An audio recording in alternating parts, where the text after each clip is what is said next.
Doctor Aparna भट कासार हे नाव आमच्या सर्वांसाठी अतिशय आदरणीय असं नाव आहे. सर्वात महत्त्वाची बाब म्हणजे आपल्या रोजच्या जगण्यात अशा अनेक व्यक्तिमत्व आपल्याला भेटतात की ते त्या त्या घटना प्रसंगांमध्ये वेगळी प्रेरणा आपल्याला देऊन जातात. काहींशी आपला प्रदीर्घ संवाद होत असतो, काहींना वेगवेगळ्या घटना प्रसंगाच्या निमित्तानं कुणाशी संवाद करताना आपण ऐकत असतो आणि त्यातून एक माणसाची ओळख होत जाते. जरी प्रज्ञावंत माणसं, प्रतिभावंत माणसं आपापल्या कार्यक्षेत्रात आपला एक कर्तबगारीचा ठसा उमटवत असतातच, त्याच्या पलीकडे पण माणूस म्हणून ते काय आहे हे जेव्हा आपण पाहतो, अनुभवतो, त्यावेळी त्यांच्याकडून आपल्याला खूप शिकण्यासारखं आहे. हा एक सद्भाव आपल्या मनामध्ये निर्माण होतो आणि त्यातीलच एक व्यक्तिमत्व म्हणजे अपर्णाताई आहे. आज त्यांच्याशी आपण वेगवेगळ्या विषयावर किंबहुना त्यांच्या आयुष्याची जी वाटचाल आहे त्याविषयी संवाद साधणार आहोत. मला त्यांना सगळ्यात महत्त्वाचा एक बाब विचारायला आवडेल. आज नृत्याच्या क्षेत्रात त्यांचं फार मोठा नावलौकिक आहे आणि गेल्या 25-30 वर्षापासून नृत्याच्या मार्गदर्शक म्हणून उत्तम प्रकारचं नृत्य कसं करावं याची साधना त्यांचीही सुरू आहे आणि अनेक विद्यार्थिनींना, अनेकांना त्यांनी घडवलं आहे. शिल्पकार आहेत त्या. पण एकूण सगळं कर्तृत्व उभं करत असताना मला जे फार जवळून जाणवत आहे किंवा अनेक लोक, अनेक आमचे मित्र आणि या क्षेत्रातले अभ्यासक असं म्हणत असतात की डॉक्टर अपर्णा भट म्हणजे एक जीवनमूल्य पाळणारी व्यक्ती, एक वेगळा वसा आणि वारसा घेऊन जगणारी व्यक्ती. ते नेमकं काय? मला त्यांना पहिला प्रश्न हा विचारावा असं वाटतो की आज तुम्ही उद्योजक या नात्याने काम पाहतायत, रोटरीची फार मोठी जबाबदारी आपल्यावर आहे, पण एका बाजूला 25-30 वर्षापासून नृत्याच्या क्षेत्रात आहात, गुरुपौर्णिमेचा मोठा कार्यक्रम 12-15 वर्षापासून घेत आहात, कृतज्ञता हे जीवनमूल्य पाळत आहात. या सगळ्याची बांधणी, जीवनमूल्यांची बांधणी, हा वसा आणि वारसा तुम्हाला कुठून मिळाला? नक्कीच तो आईवडिलांकडून मिळाला असेल, गुरूंकडून मिळाला असेल असा आम्हाला विश्वास आहे. पण याविषयीच्या काही छटा, याविषयीचे काही घटना प्रसंग हे सगळं आम्हाला काय सांगा अशी मी आपणास नम्र विनंती करतो. नमस्कार. खरं तर मी ज्ञानेश्वरजींचा आभार मानते की मला त्यांनी माझा इंटरव्ह्यू घेऊन एक माझा सन्मान केलेला आहे. खरं बघायला गेलं तर मी माझं काम फार छोटंसं आहे, पण त्यातही त्यांनी मला त्या गोष्टीची कल्पना दिली की तुमचा इंटरव्ह्यू मला घ्यायचा आहे. तर मला असं वाटतं की हा माझ्यासाठीच एक मोठा सन्मान आहे. त्याच्यासाठी मी त्यांचे धन्यवाद मानते. आणि माझी ही सगळी रचना कशी झाली किंवा कसं झालं म्हणा असं सांगता असं एक स्पेसिफिकली असं काही सांगता येणार नाही, परंतु मला असं वाटतं की मुळात हे गॉड गिफ्ट आहे. म्हणजे माझ्या बोलण्यात मी माझ्या ज्या विद्यार्थी, माझ्या ज्या मुली आहेत त्यांना मी नेहमी सांगते की जे कलाकार आहेत ना ते they are special persons, they are God gifted. देवाने तुम्हाला ती कला तुमच्यामध्ये देऊन तुम्हाला एक गिफ्ट दिलेलं असतं आणि त्यासोबत एक जबाबदारी पण दिलेली असते की तुमच्यातली जी कला देवाने आपल्यामध्ये जी दिलेली आहे ती तुम्ही इतरांना द्यावी. आणि म्हणून आपल्यावरती जेव्हा आपल्याला गिफ्ट मिळतं त्याच्यासोबत ती एक नैतिक जबाबदारी सुद्धा दिलेली असते असं मला वाटतं. आणि म्हणून मी प्रामाणिकपणे माझ्या परीने, माझ्या क्षमतेनुसार मी ते काम पूर्ण करायचा प्रयत्न करते आहे, करत होते, करते आहे आणि करत राहीन. मी असं जसं मगाशी बोलले की गॉड गिफ्ट आहे तर ते असेलही कदाचित, कारण की माझ्या घरामध्ये नृत्याची किंवा संगीताची, अभिजात संगीताची पार्श्वभूमी नाही आहे. कदाचित माझ्या आई वडिलांच्या मध्ये असेलही, ती हिडन नसेल, कारण की त्या काळामध्ये ह्या गोष्टीला जसा काही स्कोप नव्हता. माझे आई वडील दोघंही अत्यंत आर्थिकदृष्ट्या अत्यंत निम्न स्तरातून त्यांनी स्वतःला शून्यातून त्यांचं विश्व उभं केलेलं आहे. त्यामुळे रोजच्या भौतिक जगण्याच्या संघर्षामध्ये त्यांना कदाचित त्यांच्यामध्ये हे जे काही टॅलेंट असेल तर ते कधी बाहेर आलं नाही. कदाचित असंही असू शकतं, कारण माझा मोठा भाऊ सुद्धा अत्यंत सुंदर गायचा, तो शिकला नव्हता. अच्छा. पण त्याचा आवाज फार सुंदर होता. हम्म. तो मुकेशची गाणी गायचा. अरे वा. हा. आणि वाचन त्याला पण खूप वेळ होतं. तसं मला तितकं वेळ नाहीये, पण मला पण वाचायला आवडतं. तर कदाचित हे सगळं जीन्समध्ये आमच्या आईवडिलांमध्ये असेल, पण रोजच्या जगण्याच्या संघर्षातून त्यांना ह्या गोष्टी करायला वेळच मिळाला नसेल, म्हणून ते आमच्यापर्यंत ते काही आलेलं नाही. कदाचित असेलही ते. तर अगदी पार्श्वभूमी सांगायची तर माझ्याही आधीपासूनची तर काही माझ्या व्यक्तिमत्वावरती तसं म्हटलं तर वडिलांचाही प्रभाव आहे आणि आईचाही प्रभाव आहे. दोघंही तत्ववादी होते. त्यांच्या काही तत्वानुसार ते जगलेले आहेत. दोघांची तत्व काही प्रमाणात वेगळी होती आणि काही प्रमाणात सारखीही होती. त्यांची कौटुंबिक पार्श्वभूमीचा प्रभाव त्यांच्यावरती होता आणि सगळ्यांचा एकत्रित परिणाम म्हणून माझे जे काही विचार मी म्हणते ते म्हणजे माझं व्यक्तिमत्व तसं घडलेलं आहे असं पण म्हणायला हरकत नाही. माझ्या वडिलांचे लहानपणी त्यांचे वडील वारले. म्हणजे माझे आजोबा जे होते ते माझ्या वडिलांच्या लहानपणीच वारले. त्यामुळे माझे वडील आणि माझे 2 काका म्हणजे 3 भावंडं होती. त्यांनी खूप हलाखीच्या परिस्थितीमध्ये आपलं आयुष्य काढलंय. जळगावातच. म्हणजे मूळचे सुटकार म्हणजे चोपडा तालुक्यात जे सुटकार गाव आहे तिथले म्हणजे तिथलं आमचं हे घर छोट्याशा खेडेगावातून त्या. हो. आणि मी अगदी रोजचं तुम्हाला एक वेळ जेवायला मिळेल, दुसऱ्या संध्याकाळी मिळेल की नाही सकाळी जेवायला मिळेल याची गॅरंटी नाही. अशा परिस्थितीमध्ये माझ्या वडिलांनी आपलं बालपण हे केलेलं आहे, व्यतीत केलेलं आहे. आणि नंतर हळूहळू थोडंसं मग आणि असे लोक मला असं वाटतं की जे अशा संघर्षातून लहानपणापासून येतात ते आयदर खूपच कोलॅप्स होतात कम्प्लिटली मानसिकदृष्ट्या किंवा ते खूप स्ट्रॉंग होतात. कणखरपणा येतो. आणि माझ्या सुदैवाने माझ्या वडिलांमध्ये तो कणखरपणा आला. स्वाभिमानी पण असतात ते लोक. अतिशय स्वाभिमानी. म्हणजे त्यांची कुठलीही अडचण म्हणा किंवा हे कोणाला न सांगता दुसऱ्यांच्या अडचणीमध्ये कायम ठामपणे उभं राहणं हे माझ्या वडिलांचा स्वभाव. कारण त्यांनी अनेक अडचणींना तोंड दिलं होतं. त्यामुळे अडचणीत येणाऱ्या व्यक्तीचं काय असू शकते मानसिक स्थिती हे त्यांना फार चांगलं समजत असं. म्हणून ते प्रत्येक वेळेला कोणीही त्यांच्याकडे काही अडचण घेऊन गेलं तर ते कधीही मागे हटलेले नाहीयेत. त्यांच्या कुवतीनुसार त्यांच्या क्षमतेनुसार त्यांनी ठामपणे उभं राहत त्या व्यक्तीला मदत केलेली आहे. जेल पण आणीबाणीच्या काळात जेलमध्ये जावं लागलं. हो. माझे वडील आणीबाणीच्या काळात 22 महिने जेलमध्ये होते. हां. आणि त्यांच्या स्वभावाबद्दल सांगायचं झालं तर समाजवादी होते असं म्हणायला हरकत नाही. कारण समाजाला उपयोगी जे काही होईल. वडिलांनी थोडी परिस्थिती जरी सुधारित असली तरी खूप काही आर्थिकदृष्ट्या खूप सधन परिस्थितीमध्ये आम्ही कधीच नव्हतो. मध्यमवर्गीयच होतो. आणि तेव्हा सुद्धा आता जसं माझे वडील नगरपालिकेत होते तर एखाद्या कामगाराची कोणी म्हणजे बायका मुलं आले जनरली त्या काळात थोडंसं व्यसनांमुळे घरामध्ये कामगारांच्या पगार जायचा नाही.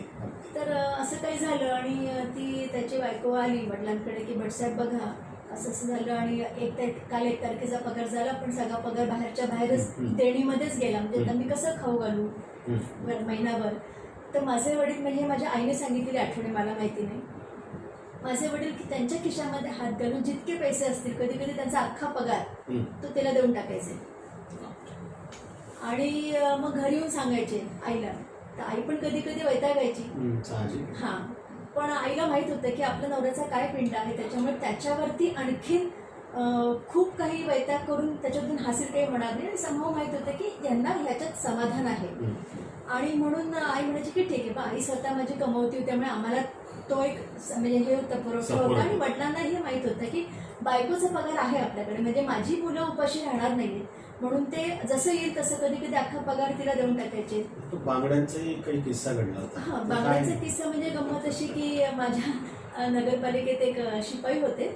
त्यांच्या मुलाला भाजीचं दुकान टाकायचं होतं. परिस्थिती त्यांची पण अशी काही प्रतिकूल परिस्थितीच होती. त्यांनी माझ्या वडिलांना काही मदत मागितली की होऊ शकतं का काही. आणि म्हणजे आपण इमॅजिन नाही करू शकत की माझ्या वडिलांनी घरी आले आणि आईच्या बांगड्या घेतल्या आणि त्या विकून त्याला पैसे दिले. म्हणजे एक स्त्री म्हणून आई म्हणायची अरे काय माझे दागिने तर सोडा असं असायचं. पण मला कधी आईच्या बोलण्यातून राग जो असतो ना तसं कधीच नाही जाणवलं. म्हणजे ती ही गोष्ट तिने आईने जे सांगितली ती अभिमानाने सांगितली की तुझे वडील कसे होते. कटुता नाही म्हणत. ते कदाचित आईच्या तिकडच्या संस्कारातून पण असणार की शेवटी समाजोपयोगी आपली जर परिस्थिती आहे तर समाजोपयोगी आपण असलं पाहिजे. ते दोन्हीकडचे जे आहेत संस्कार म्हणावं किंवा विचार, त्याचा सगळा प्रभाव माझ्यावरती आहे. तर ह्या अशा 2-3 गोष्टी आहेत की माझ्या वडिलांचा त्याच्यामुळे कायम तो एक प्रभाव आला की आपण जर करू शकत असू आपल्या क्षमतेनुसार तर आपण ते केलं पाहिजे. तुम्ही वडिलांच्या नावाने अकॅडमीचं नाव दिलं, एक कृतज्ञता म्हणून. हो, कारण या क्षेत्रात मी आले ते वडिलांमुळे आले. अच्छा. म्हणजे जेव्हा हे सगळं शिकत होतो आम्ही आणि मला लहानपणापासून म्हणजे माझी आई पण गव्हर्नमेंट सर्व्हिसवाली होती. अंबाडीचं माहेर ना आईचं माझ्या अंबाड्याचं माहेर. तर ते लहानपणापासून मी काहीतरी वर्किंग करणार, म्हणजे स्वतःच्या पायावरती मी उभं राहणार, हे लहानपणापासून ठरलेलंच होतं. म्हणजे त्या माझी जडणघडण तशीच घडलेली. तुमच्या वडिलांना फार दूरदृष्टी होती की नाही असावी ना. तर म्हणजे त्याच अनुषंगाने त्यांनी जे आम्हाला वाढवलं की स्त्री म्हणून त्या काळात सुद्धा इव्हन म्हणजे आता आपल्या जनरेशनला सुद्धा ग्रॅज्युएशन केलं की घर संसार सांभाळणार, घरातलं सांभाळणार असं होतं. पण माझ्या वडिलांचं म्हणणं की नाही, ते तर सगळ्यांनाच करायचंय. म्हणजे तुम्ही बाहेर काम करा, तुम्ही नोकरी करा, नका करा, तुम्हाला घर सांभाळायचंच आहे. पण म्हणून तुम्ही फक्त घर नाही सांभाळायचं, तुम्ही स्वतःच्या पायावरती उभं राहणं. मग ते तुमचं थोडे म्हणजे पैसे किती कमवतात हे महत्वाचं नाही, पण तुमचं स्वतःचं एक अस्तित्व, स्वतःचं एक ओळख तुमची असली पाहिजे. ह्यासाठी माझ्या वडिलांचा नेहमी आग्रह असायचा. आणि म्हणून त्यांनी जेव्हा माझं एमकॉम झालं, मग मी माझ्या शाळेमध्ये असं ड्रॉइंगच्या एक्झाम झालेल्या, त्यामुळे त्या बेसिसवरती मी आईच्या ऑफिसमध्ये लागू शकत होते, नोकरी करू शकत होते. 3-4 पर्याय होते ना आपल्याला. हो. कोणते होते साधारण? ट्रेसर म्हणून मी आईच्या ऑफिसमध्ये मला तेव्हा चान्स होता लागायचा. एमकॉम होतं म्हणून तेव्हा त्या काळात एमकॉमला आता काही व्हॅल्यू नाही अशी, पण त्या काळात होतं. त्यामुळे बँकेत सुद्धा मला चान्स होता. आणि नगरपालिकेमध्ये वडिलांच्या याच्यामुळे पण मला लागू शकत होते. आणि चौथं माझं स्वतःचं क्षेत्र होतं जे मी खूप आवडीने करत होते. म्हणजे मला असं वाटतं की अरे मी याच्यात जाऊ शकते, हा विचार मी तेव्हा केलाच नव्हता. मी माझ्या लेवलला मला खूप आवडायचं आणि मी ते करायचं, असंच फक्त होतं. शाळेत पण काही किस्सा आहे ना की तुम्हाला काय होतं ते? शाळेमध्ये म्हणजे मी तेव्हा 4थीच्या खालची शाळेत, प्रायमरी शाळेमध्ये होते. आणि त्या हिशोबाने जरा कम्पॅरेटिव्हली मी थोडीशी हायटेड होते. मग आपण म्हणजे आसन व्यवस्था पण आपल्याच्या उंचीप्रमाणे असते, उंच मुली मागे असं असतं. इव्हन डान्समध्ये पण सेम असतं. पण आता ते 26 जानेवारी का 15 ऑगस्ट मला आठवत नाही, पण तेव्हा असे ग्राउंडवरती कार्यक्रम व्हायचे, सगळ्या शाळांचे डान्स पण व्हायचे. तर लाना शाळेच्या ग्राउंडवरती बहुतेक आमच्या शाळेचा आमच्या बाईंनी डान्स बसवला होता. तर मला पुढे उभं केलं होतं आणि माझी पार्टनर छोटी उंचीप्रमाणे, आणि मी एकटी हायटेड असूनही मला पुढे, कारण की माझा डान्स कदाचित चांगला असेल. म्हणजे आता ते जे बीज होतं ते तिथून डेव्हलपमेंट सुरू झाली असेल कदाचित. आणि माझ्या मागे परत सगळ्या छोट्या मुली, तर त्यामुळे मला असं वाटतं. आणि समोर बघणारे म्हणजे जे स्काउट्सची जी मुलं होती त्याच्यामध्ये आमचा एक त्यांच्या गल्लीतला दादा होता. तो म्हणला आईला की म्हणे म्हणे ही बाईंची लाडकी आहे म्हणे जास्त, कारण की ही हायटेड असून हिला पुढे उभं केलं होतं. म्हणजे तो किस्सा मी हायटेड असून पुढे हे ह्याच्यासाठी की आई मला सांगते की हो तुला आधीपासून डान्सची आवड होती म्हणून तुला तुझ्या त्या बाई तू हायटेड असून सुद्धा तुझ्या मागे छोट्या मुली लपत असून सुद्धा तुला पुढे उभ्या करायच्या. तर ते कदाचित ते तसं असेल. त्याच्यामुळे म्हणजे मला असं वाटतं की तेव्हा काही जळगाव शहरामध्ये कथक किंवा डान्स हा काही विषय नव्हताच. माझ्या घरामध्ये ती पार्श्वभूमी नाही, पण मग ते डान्स आवडतं म्हणून प्रत्येक वर्षी गॅदरिंगमध्ये मला बाई अगदी आवर्जून घेणार आणि मी ते आवर्जून म्हणजे आवडीने करणार.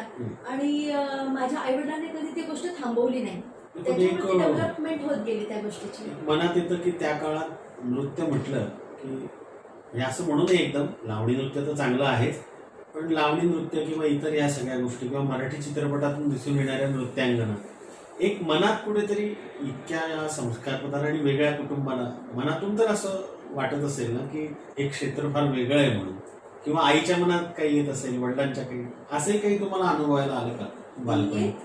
बालपणी तर नाही अनुभवायला आलं, बालपणी ती हौसच होती, बाकी काही नव्हतं.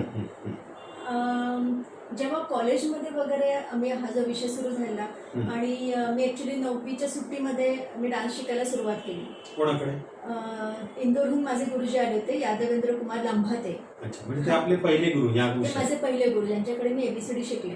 अच्छा. हा, आणि त्याच्यात डान्स आवडायचा म्हणजे मला हेमा मालिनीचा डान्स आहे, साहजिक. वैजयंती मालाचा डान्स आहे, मोठी नाव आहे. जे असे घागरे घालून हा, घुंगरू बांधून, हा, हा. मला ते डान्स आवडायचे. मला कॅबरे किंवा हम्म. असे डान्स मला कधी आवडले नाही. अच्छा.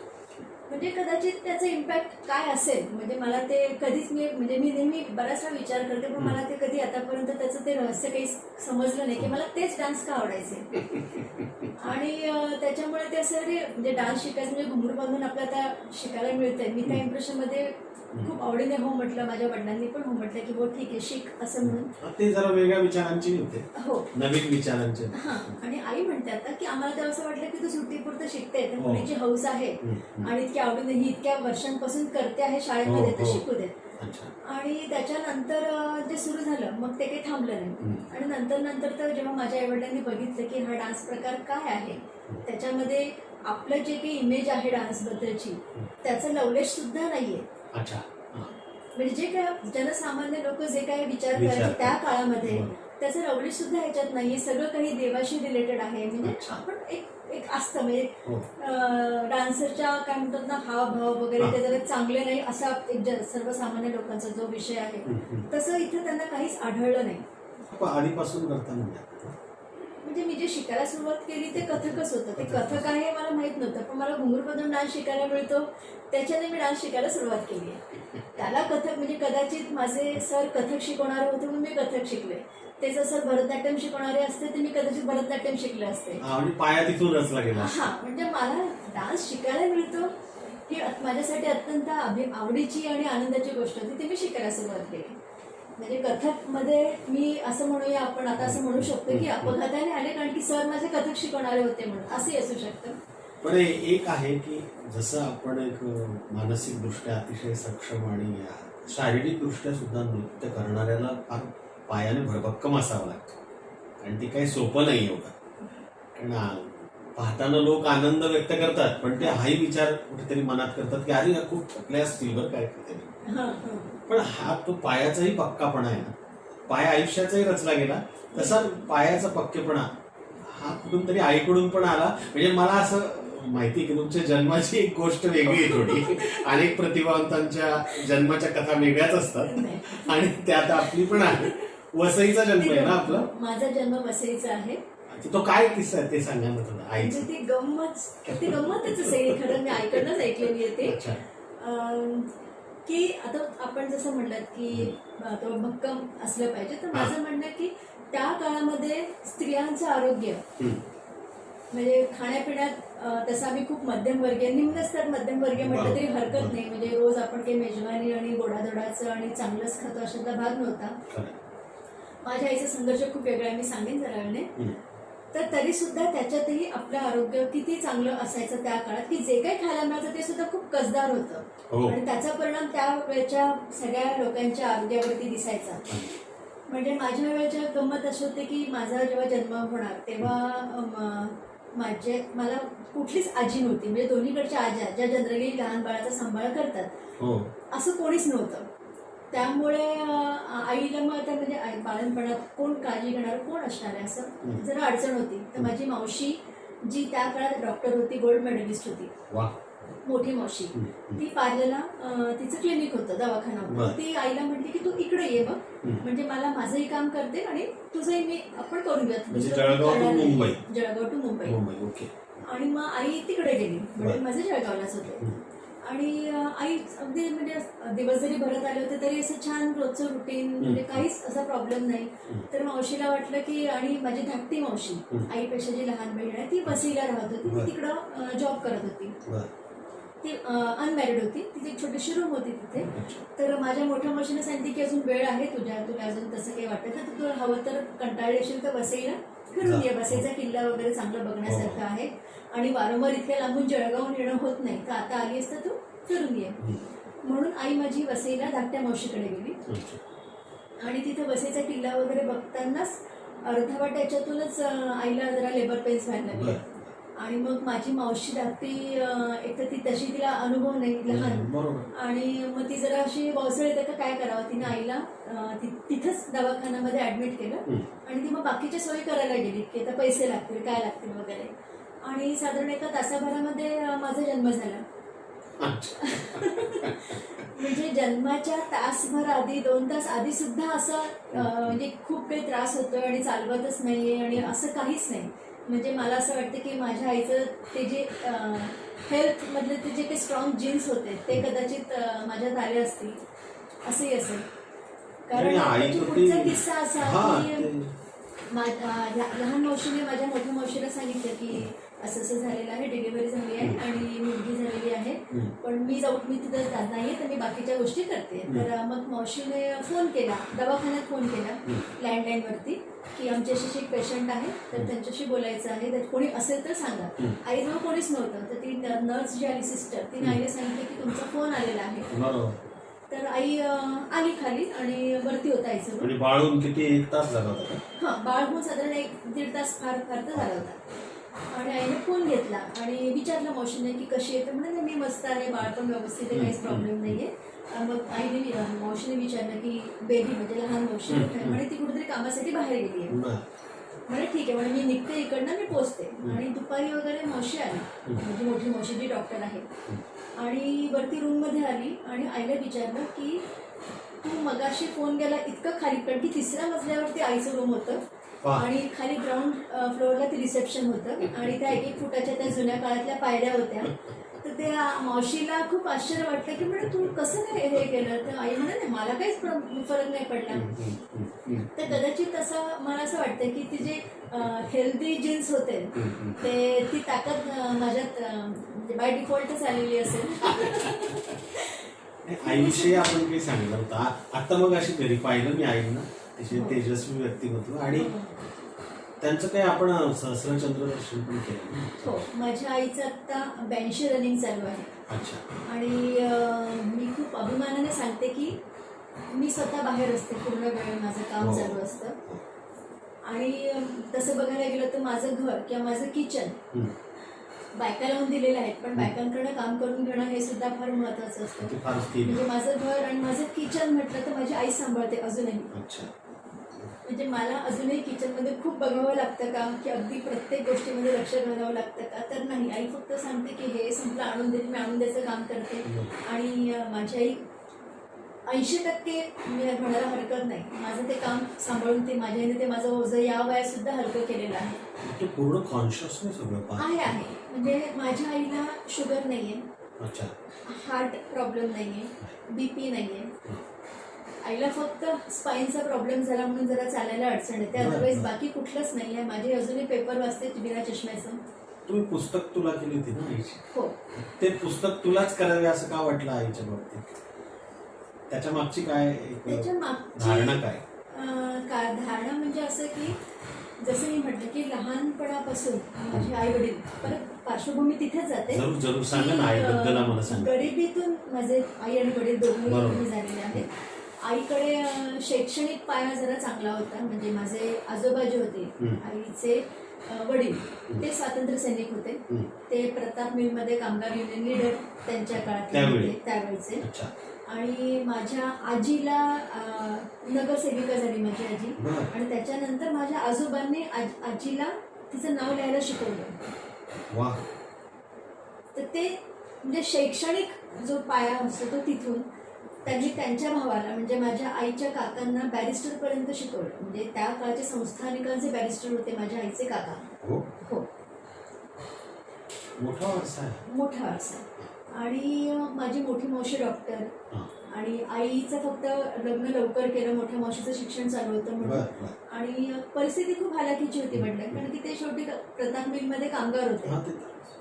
तर त्या आईचं लग्न लवकर केलं आणि परत माझी लहान मावशी परत शिकली पूर्ण ह्याच्यामध्ये. आणि आता ती प्रिन्सिपल म्हणून रिटायर झालेली आहे मुंबईच्या स्कूलमधनं. हां. तर ह्या पार्श्वभूमीवरती शिक्षणाचं महत्त्व आईला पण म्हणजे होत असते. आणि जेव्हा आईचं लग्न ठरलं तेव्हा माझे वडील आणि आई ते जुनी मॅट्रिक किंवा त्याच्या आधीचे जे काही मला तो पदवी माहिती नाही त्यापर्यंत दोघे शिकलेले होते. आणि फक्त ती फायनल एक्झाम त्यांची म्हणजे 1 वर्ष बाकी होतं. हं. तर लग्न झाल्यानंतर आईने काकांना सांगितलं की मला पुढचं शिक्षण करायचं आहे अजून. बरोबर. तर काका म्हटले माझे मोठे की तू शिक, हां. पण मग त्याच्यासाठी तुला जितका मेहनत करायला ते इथे कदाचित तुला सगळ्या कामाच्या ह्याच्यातून शेवटी नाही म्हटलं तरी लग्न झालेली सून आहे, हो, जबाबदारी त्याच्यातून तुला वाढते. मिळेल ना मिळेल त्याच्यापेक्षा तू सरळ 1 वर्ष माहेरी जा, बरं. तुझं शिक्षण पूर्ण कर आणि मग ये. हं. तर आई अंमळनेरला 1 वर्ष आजोबांकडे तिचं शिक्षण पूर्ण करण्यासाठी राहिली. बरं. आणि वडील पण पॅरलली त्याच वर्षाचा पण अभ्यास करत होते आणि आई पण तेच वर्ष शिकत होती. बरं. फक्त वडील जळगावला, आई अंमळनेरला. अच्छा. आणि त्याच्यानंतर असं झालं की जेव्हा फॉर्म भरायची वेळ आली, एक्झाम फॉर्म, हं. तेव्हा वडिलांनी सांगितलं की तुझ्या फॉर्मचे पैसे मी दे, वडिलांना मागू नकोस, तुला फक्त शिक्षणासाठी तू वडिलांच्या घरी राहतेस, बरोबर. पण जबाबदारी माझी आहे, तर मी पैसे देणार, तू हा, म्हणजे वडिलांना माहेरी मागायचं राहते तरी माहेरच्यांकडून नाही घ्यायचं. नाही. नाही, हां. म्हणजे काही कारणास्तव तू माहेरी राहते याचा अर्थ हां. सगळाच खर्च त्यांनी उचलावा असं नाही, बरोबर. तर ते मी तुला पैसे देईन. हं, हं, हं. तर फॉर्मचे पैसे दिले तेव्हा आईने विचारलं वडिलांना की तुमचा फॉर्म भरला का? तर वडील म्हणे हो मी माझा फॉर्म भरला, बरं. तू तुझा फॉर्म भरून दे. बरं. मग आईने फॉर्म भरला, परीक्षा झाली, रिझल्ट लागला, पास झाली. मग आईने वडिलांना विचारलं की तुमचा रिझल्ट काय लागला? हं. तेव्हा वडिलांनी सांगितलं की मी फॉर्मच नाही भरला. आई. तर का नाही भरला? तर तेव्हाही वडील असं खूप हातावरचं पोट अशाच कॅटेगरीमध्ये होतं, त्यामुळे माझ्याकडे जेमतेम एकाच फॉर्मचे पैसे जमा झाले होते आणि म्हणून मी तुझा फॉर्म भरला, कारण की तू खूप जास्त कष्ट घेत होती, तुला तुझं ते एक ध्येय होतं की मला ती परीक्षा पदवी पूर्ण करायची आहे, म्हणून मी तुला पैसे दिले की तू शिक. नाही, पण असं फार अपवादात्मक पाहिलं. हो, म्हणजे मी खूप अभिमानाने सांगेल की माझे वडील असेच होते की त्यांनी माझ्या आईला खूप जास्त प्रोत्साहन म्हणून दिलं. तुमचे नातेवाईक आणि त्यांच्या मित्रपरिवारात सगळ्या परिचितांमध्ये ते आदर्श जोडपं. आदर्श हो. माझ्या म्हणजे जनरली आईच्या माहेरी हं. म्हणजे मुलीच्या माहेरचं कधीही आधी आपल्या मुलीचं कौतुक करतात अर्थात. आणि मग असं जावयाचं. हा. पण म्हणजे मी इतकं ह्याच्याने सांगेन अभिमानाने की माझे मामा लोक सांगतात की आमच्यासाठी पंत म्हणतात आपल्याकडे जावायला बरोबर आमच्या, बरोबर. की पंत आमच्यासाठी जीव की प्राण वा. आणि मग ताई. म्हणजे दोघं आदर्शवादी जोडपं असं होते की त्यांचं कधीही भांडण आम्ही बघितलं नाही आयुष्यात. आमच्या घरात आवाज चढलेला आम्ही ऐकला नाही मुलांनी. हो. माझ्या कुठल्या नातेवाईकांनी की यांचा काही वाद झालेला आहे, यांचं काहीतरी भांडण झालेलं आहे, हे कधीही आम्ही बघितलेलं नाही. आणि आम्ही आश्चर्य तर आहे पण नाही, हे. आणि आमचे म्हणजे मामा लोक जे मावशी मामा यांनी हा, कधी हा. ते बघितलं नाही की यांचा कधी आवाज चढलेला एकमेकांशी बोललेले आहे, कधीच नाही. पण वास्तविक अनेक प्रकारचे असे घटनाप्रसंग आले दोघांच्या आयुष्यात की हो. प्रतिकूलतेशी टक्कर द्यावी लागली पुन्हा हो, पुन्हा. पण म्हणून भांडणं किंवा वाद आणि असं वरच्या आवाजामध्ये आणि दोषारोप एकमेकांवरती वगैरे हे आम्ही कधीच बघितलं नाही. त्याचा अनेक कुटुंबाचा भाग असतो. हा.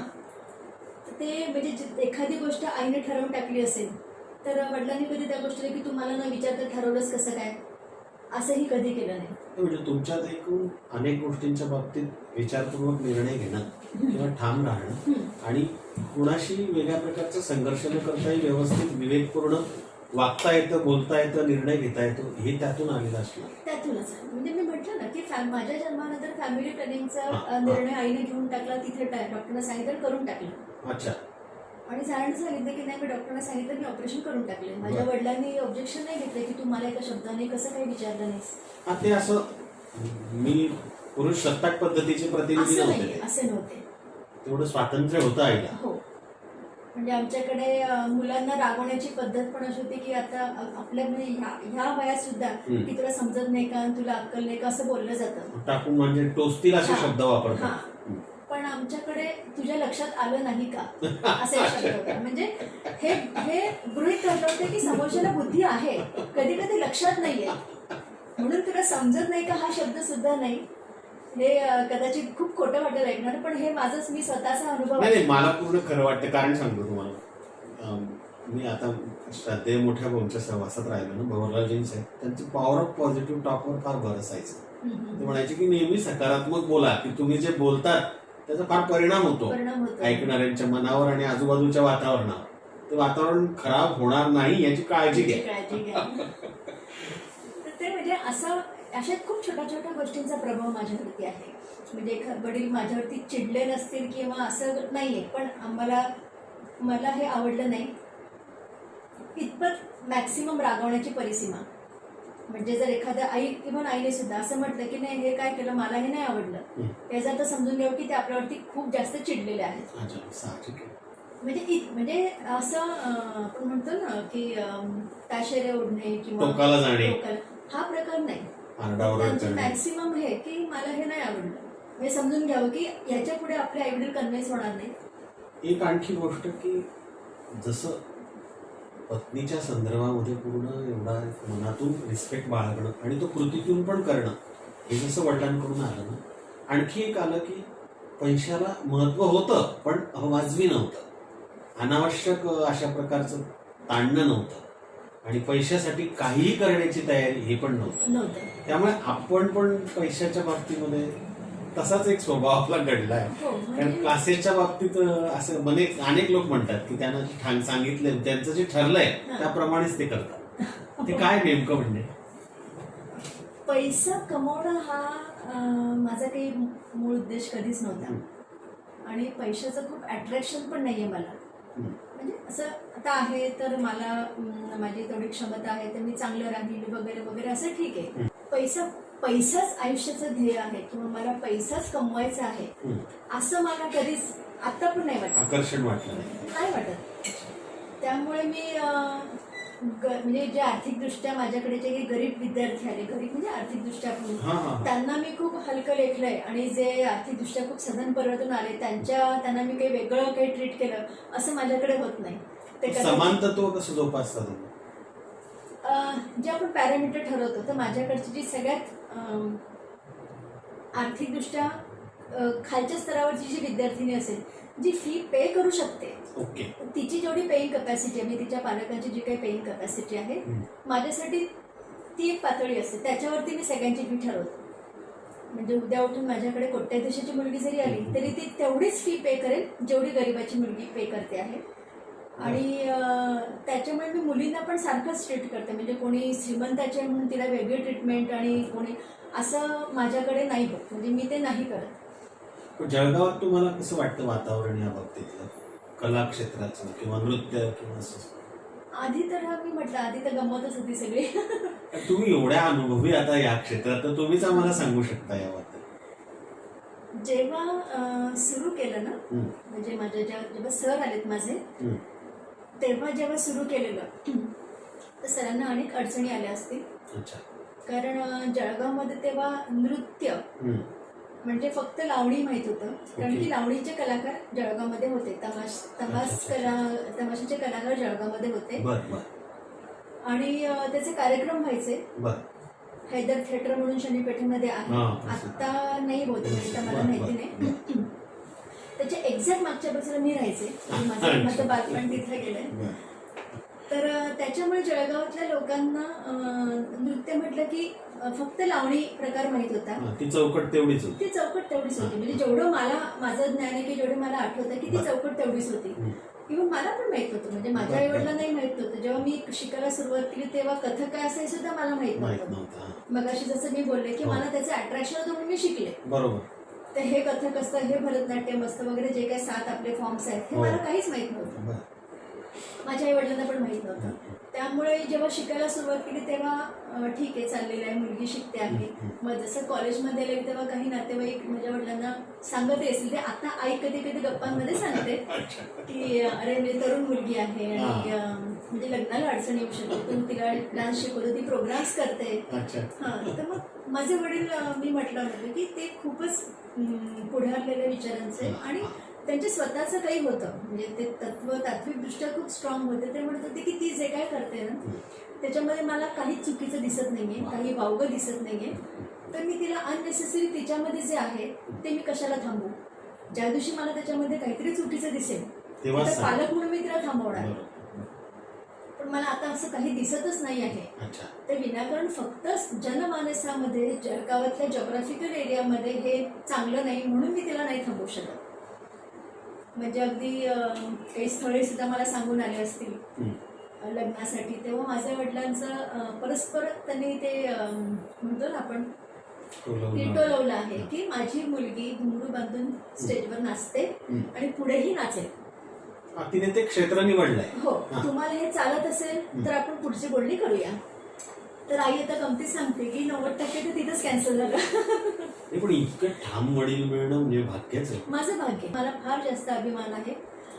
आणि आपले कमिटमेंट कशी असावी हे सुद्धा वडिलांकडनं मी शिकले असं नाही म्हणू शकत, वडिलांकडनं आलं असं म्हणू शकते. कारण की ते त्या घटना मला माहिती नाहीयेत, त्या मला आईने नंतर सांगितलेल्या घटना आहेत. तुम्ही मगाशी मला वाक्य खूप मला फार आवडलं होतं ते. तुम्ही म्हणालात की पुस्तकं वाचून किंवा कोणाचं तरी काही ऐकून तसा संस्कार उचलण्यापेक्षा तो वडीलधाऱ्यांच्या कृतीतून जर आला तर तो जास्त खोलवर रुजतो, हो, असं आपण मगाशी हो, म्हणाला होता. तर कारण की आईवडिलांचं संस्कार काय? शिकवून नाही असे, माझं मत आहे की संस्कार तुम्हाला शिकवले नाही जात अच्छा. की अरे हा तू आता अशी बसली आहेस का, मग अशी बैस, तू असं वागलं का, असं बोलू नको. हे की त्याच्यापेक्षा तुम्ही स्वतः तसं करा, तुम्हाला नंतर ते शिकवण्याची गरज पडत नाही. म्हणजे आई असेल, वडील असेल, शिक्षक शिक्षिका असतील, गुरु असतील आपले, तुम्हाला फॉलो करणारे तुमचे जे ज्युनियर म्हणून तुमच्यापेक्षा लहान हा. ते तुम्हाला ऑब्झर्व करत असतात आणि त्यांची शिकण्याची ती जी पद्धत आहे किंवा ती जी कॅपॅसिटी आहे ती खूप जास्त असते लहानांची, निरीक्षणातून. अच्छा. त्याच्यामुळे तुम्ही तुमचं सगळं चांगलं ठेवा तर ऑटोमॅटिक तुमची पुढची पिढी ज्यांना तुम्ही घडवायचा प्रयत्न करत आहात त्यांना असं प्रयत्नपूर्वक घडवलं जातं असं मला 100% तसं वाटत नाही. नैसर्गिक घडले पाहिजे. नैसर्गिक घडले पाहिजे. त्याची मुलं फार खोलवर रुजली जातात जी नैसर्गिकरित्या घडतात. तुमच्या आई वडिलांच्या किंवा कौटुंबिक वातावरणातून जे संस्कार नकळत मुलांवरती घडलेले असतात त्यांची पाळंमुळं फार खोलवर जातात. ती अशी इतक्या सहजासहजी अशी उसवली जात नाही, असं माझं ठाम मत आहे. मला एक असं विचारायला नक्की आवडेल की आपण एमकॉम तसं कॉमर्सच्या विद्यार्थिनी आहात, हो, आणि नृत्य क्षेत्र हे पूर्णतः दोन तसं म्हटलं तर भिन्न वाटा आहे, हो, त्याला जोडून काही म्हणता येत नाही असं. नाही. पण मी असं ऐकलंय की आपण नृत्यात पण पुढे रीतसर शिक्षण पण घेतलं, म्हणजे ज्याला सर्टिफिकेट कोर्स म्हणतो आपण. हो. ती वाटचाल थोडी आम्हाला शेअर करा प्लीज. कारण तसं काही सांगता नाही येत, बरं. पण त्या काळामध्ये प्रोग्राम्स व्हायचे. म्हणजे शेवटी नृत्य ही परफॉर्मिंग आर्ट आहे, त्याचं 4 भिंतीमध्ये शिकून पुस्तकांमध्ये ठेवण्यासारखी नाहीये, ती लोकांसमोर आली पाहिजे, ते फार जास्त महत्वाचं आहे. आणि त्या काळात आपल्याकडे ह्या इकडच्या जॉग्राफिकल एरियामध्ये क्लासिकल शास्त्रीय नृत्याचे कार्यक्रम व्हायचेच नाहीत. म्हणजे मी अक्षरशः गणेश उत्सवांमध्ये कार्यक्रम केलेले छोट्या छोट्या तालुका लेवलला, की जिथे अगदी आपण फक्त पिठातले दर्शक कसे असतात, म्हणजे शिट्ट्या मारणारे असे सुद्धा केलेले आहेत. आणि त्याच्यामध्ये आम्ही कथक नाही परफॉर्म केलं, आम्ही सगळे लोकनृत्य परफॉर्म केले, कारण की ते एंटरटेनिंग असले पाहिजे. कथकसाठी काही स्कोपच नव्हता. शिकत होतो कथक, पण परफॉर्मन्सेस आम्ही लोकनृत्याचे देत होतो. तसा तो प्रेक्षक वर्ग नव्हता ना, तो प्रेक्षक वर्ग नव्हता. आणि मग काही लेडीज संगीत सुद्धा केलेलं आहे आम्ही, म्हणजे महिला संगीत जे असायचं तेव्हा मी बऱ्यापैकी म्हणजे म्हणतो ना आपण एक माझा विचार करणारी तेवढ्या वयामध्ये मी आले होते. मला असं वाईट वाटायचं तेव्हा की लेडीज संगीतमध्ये आम्ही एका तासाचा कार्यक्रम जरी करायचा असेल तर आम्ही खूप जास्त प्रॅक्टिस करायचो, खूप आमची मेहनत असायची. पण चूक मी म्हणू शकत नाही की कोणी चुकत होतं, पण समोरचे लोक ते त्या मूडमध्ये असायचे, लग्नाच्या मूडमध्ये. मग कोणी साडीच्या गप्पा मारते, कोणी कसल्या गप्पा मारते, समोर कोणी प्लेट घेऊन जेवते आहे. तेव्हा मी विरोध नाही केला, पण मला ते कुठेतरी असं खटकायचं की अरे आम्ही एवढी मेहनत करतो आहे आणि आम्हाला समोर प्रेक्षक असे बसलेले असायला हवेत, पण ते त्याच्यात त्यांची चूक आहे असे म्हणू शकत नाही, कारण की ते त्या फंक्शनसाठी आलेले असतात. तो मूड असतो. मग तेव्हा मी ठरवलं होतं की जेव्हा माझी अकॅडमी असेल मी असे कार्यक्रम नाही करणार. आणि माझ्याकडे आलेत, म्हणजे मला बऱ्याच वेळा विचारणा आली की तुम्ही जे पेमेंट सांगाल ते आम्ही करतो, पण तुम्ही असं त्याला का म्हटलं नाही करणार मी, पेमेंट हा विषयच लागू होत नाही. म्हणजे फ्रीमध्ये जरी असलं कोणाचं तरी पण म्हटलं मी ते नाही करू शकत, कारण की कुठेतरी ते अपमान नाही, पण कुठेतरी ते मी बघितलं की आम्ही एवढं मेहनत करून आमची कला सादर करतोय, पण त्याला न बघता समोरची व्यक्ती दुसऱ्या कुठल्या तरी त्याच्या विश्वामध्ये आहे, मग हे कशासाठी करायचं हा प्रश्न मला पडायला लागलेला. अनुभवातून काही निर्णय ठामपणे घ्यायला लागले आणि त्यातून पुढची सगळी वाटचाल. मग MA आपण म्युझिक मध्ये केलं? MA नृत्यात केले. नृत्यात केलं. वेगवेगळ्या ठिकाणी आपण MA केलं? मी 3 विद्यापीठ तर नाही म्हणता येणार त्यांना, पण ॲफिलिएटेड सेंटर्समधनं मी 3 वेळा MA केलेलं आहे. प्राचीन कला केंद्र चंदीगड इकडनं मी नृत्य भास्कर ती MA चीच पदवी आहे. बर, समकक्ष. समकक्ष. बर. तर ती जळगावमध्येच आमची परीक्षा झाली होती. बर. तर मी ती MA भास्कर तिकडनं केलं, नृत्य भास्कर. त्याच्यानंतर प्रयाग संगीत समिती अलाहाबाद, अच्छा, ह्याची मी नृत्य प्रवीण अच्छा, ही पदवी मी जी परीक्षा दिली ती मी भोपाळला दिली. बर. हां. आणि इंदिरा कला संगीत विश्वविद्यालय खैरागड ही अच्छा. Proper recognise university for fine arts. अच्छा, याच्यामध्ये कॉमर्स सायन्स हे विषय नाही, याच्यामध्ये फक्त आर्ट्स, हे सगळ्या टाईपच्या आर्ट्स, कला, परफॉर्मिंग, कला क्षेत्र, ललित कला, सगळ्या ललित कला. त्याची ते विद्यापीठ आहे. बरं. ते त्या काळामध्ये मध्य प्रदेशात होतं, आता ते छत्तीसगडमध्ये गेले. अच्छा, तिकडनं मी नृत्य कोविद केलं. बर. हां. आणि त्या परीक्षेमध्ये मी भारतातून तिसरी आले होते. अरे वा. त्यांच्या मेरिट लिस्टमध्ये मी तिसरी होते. अच्छा. हां.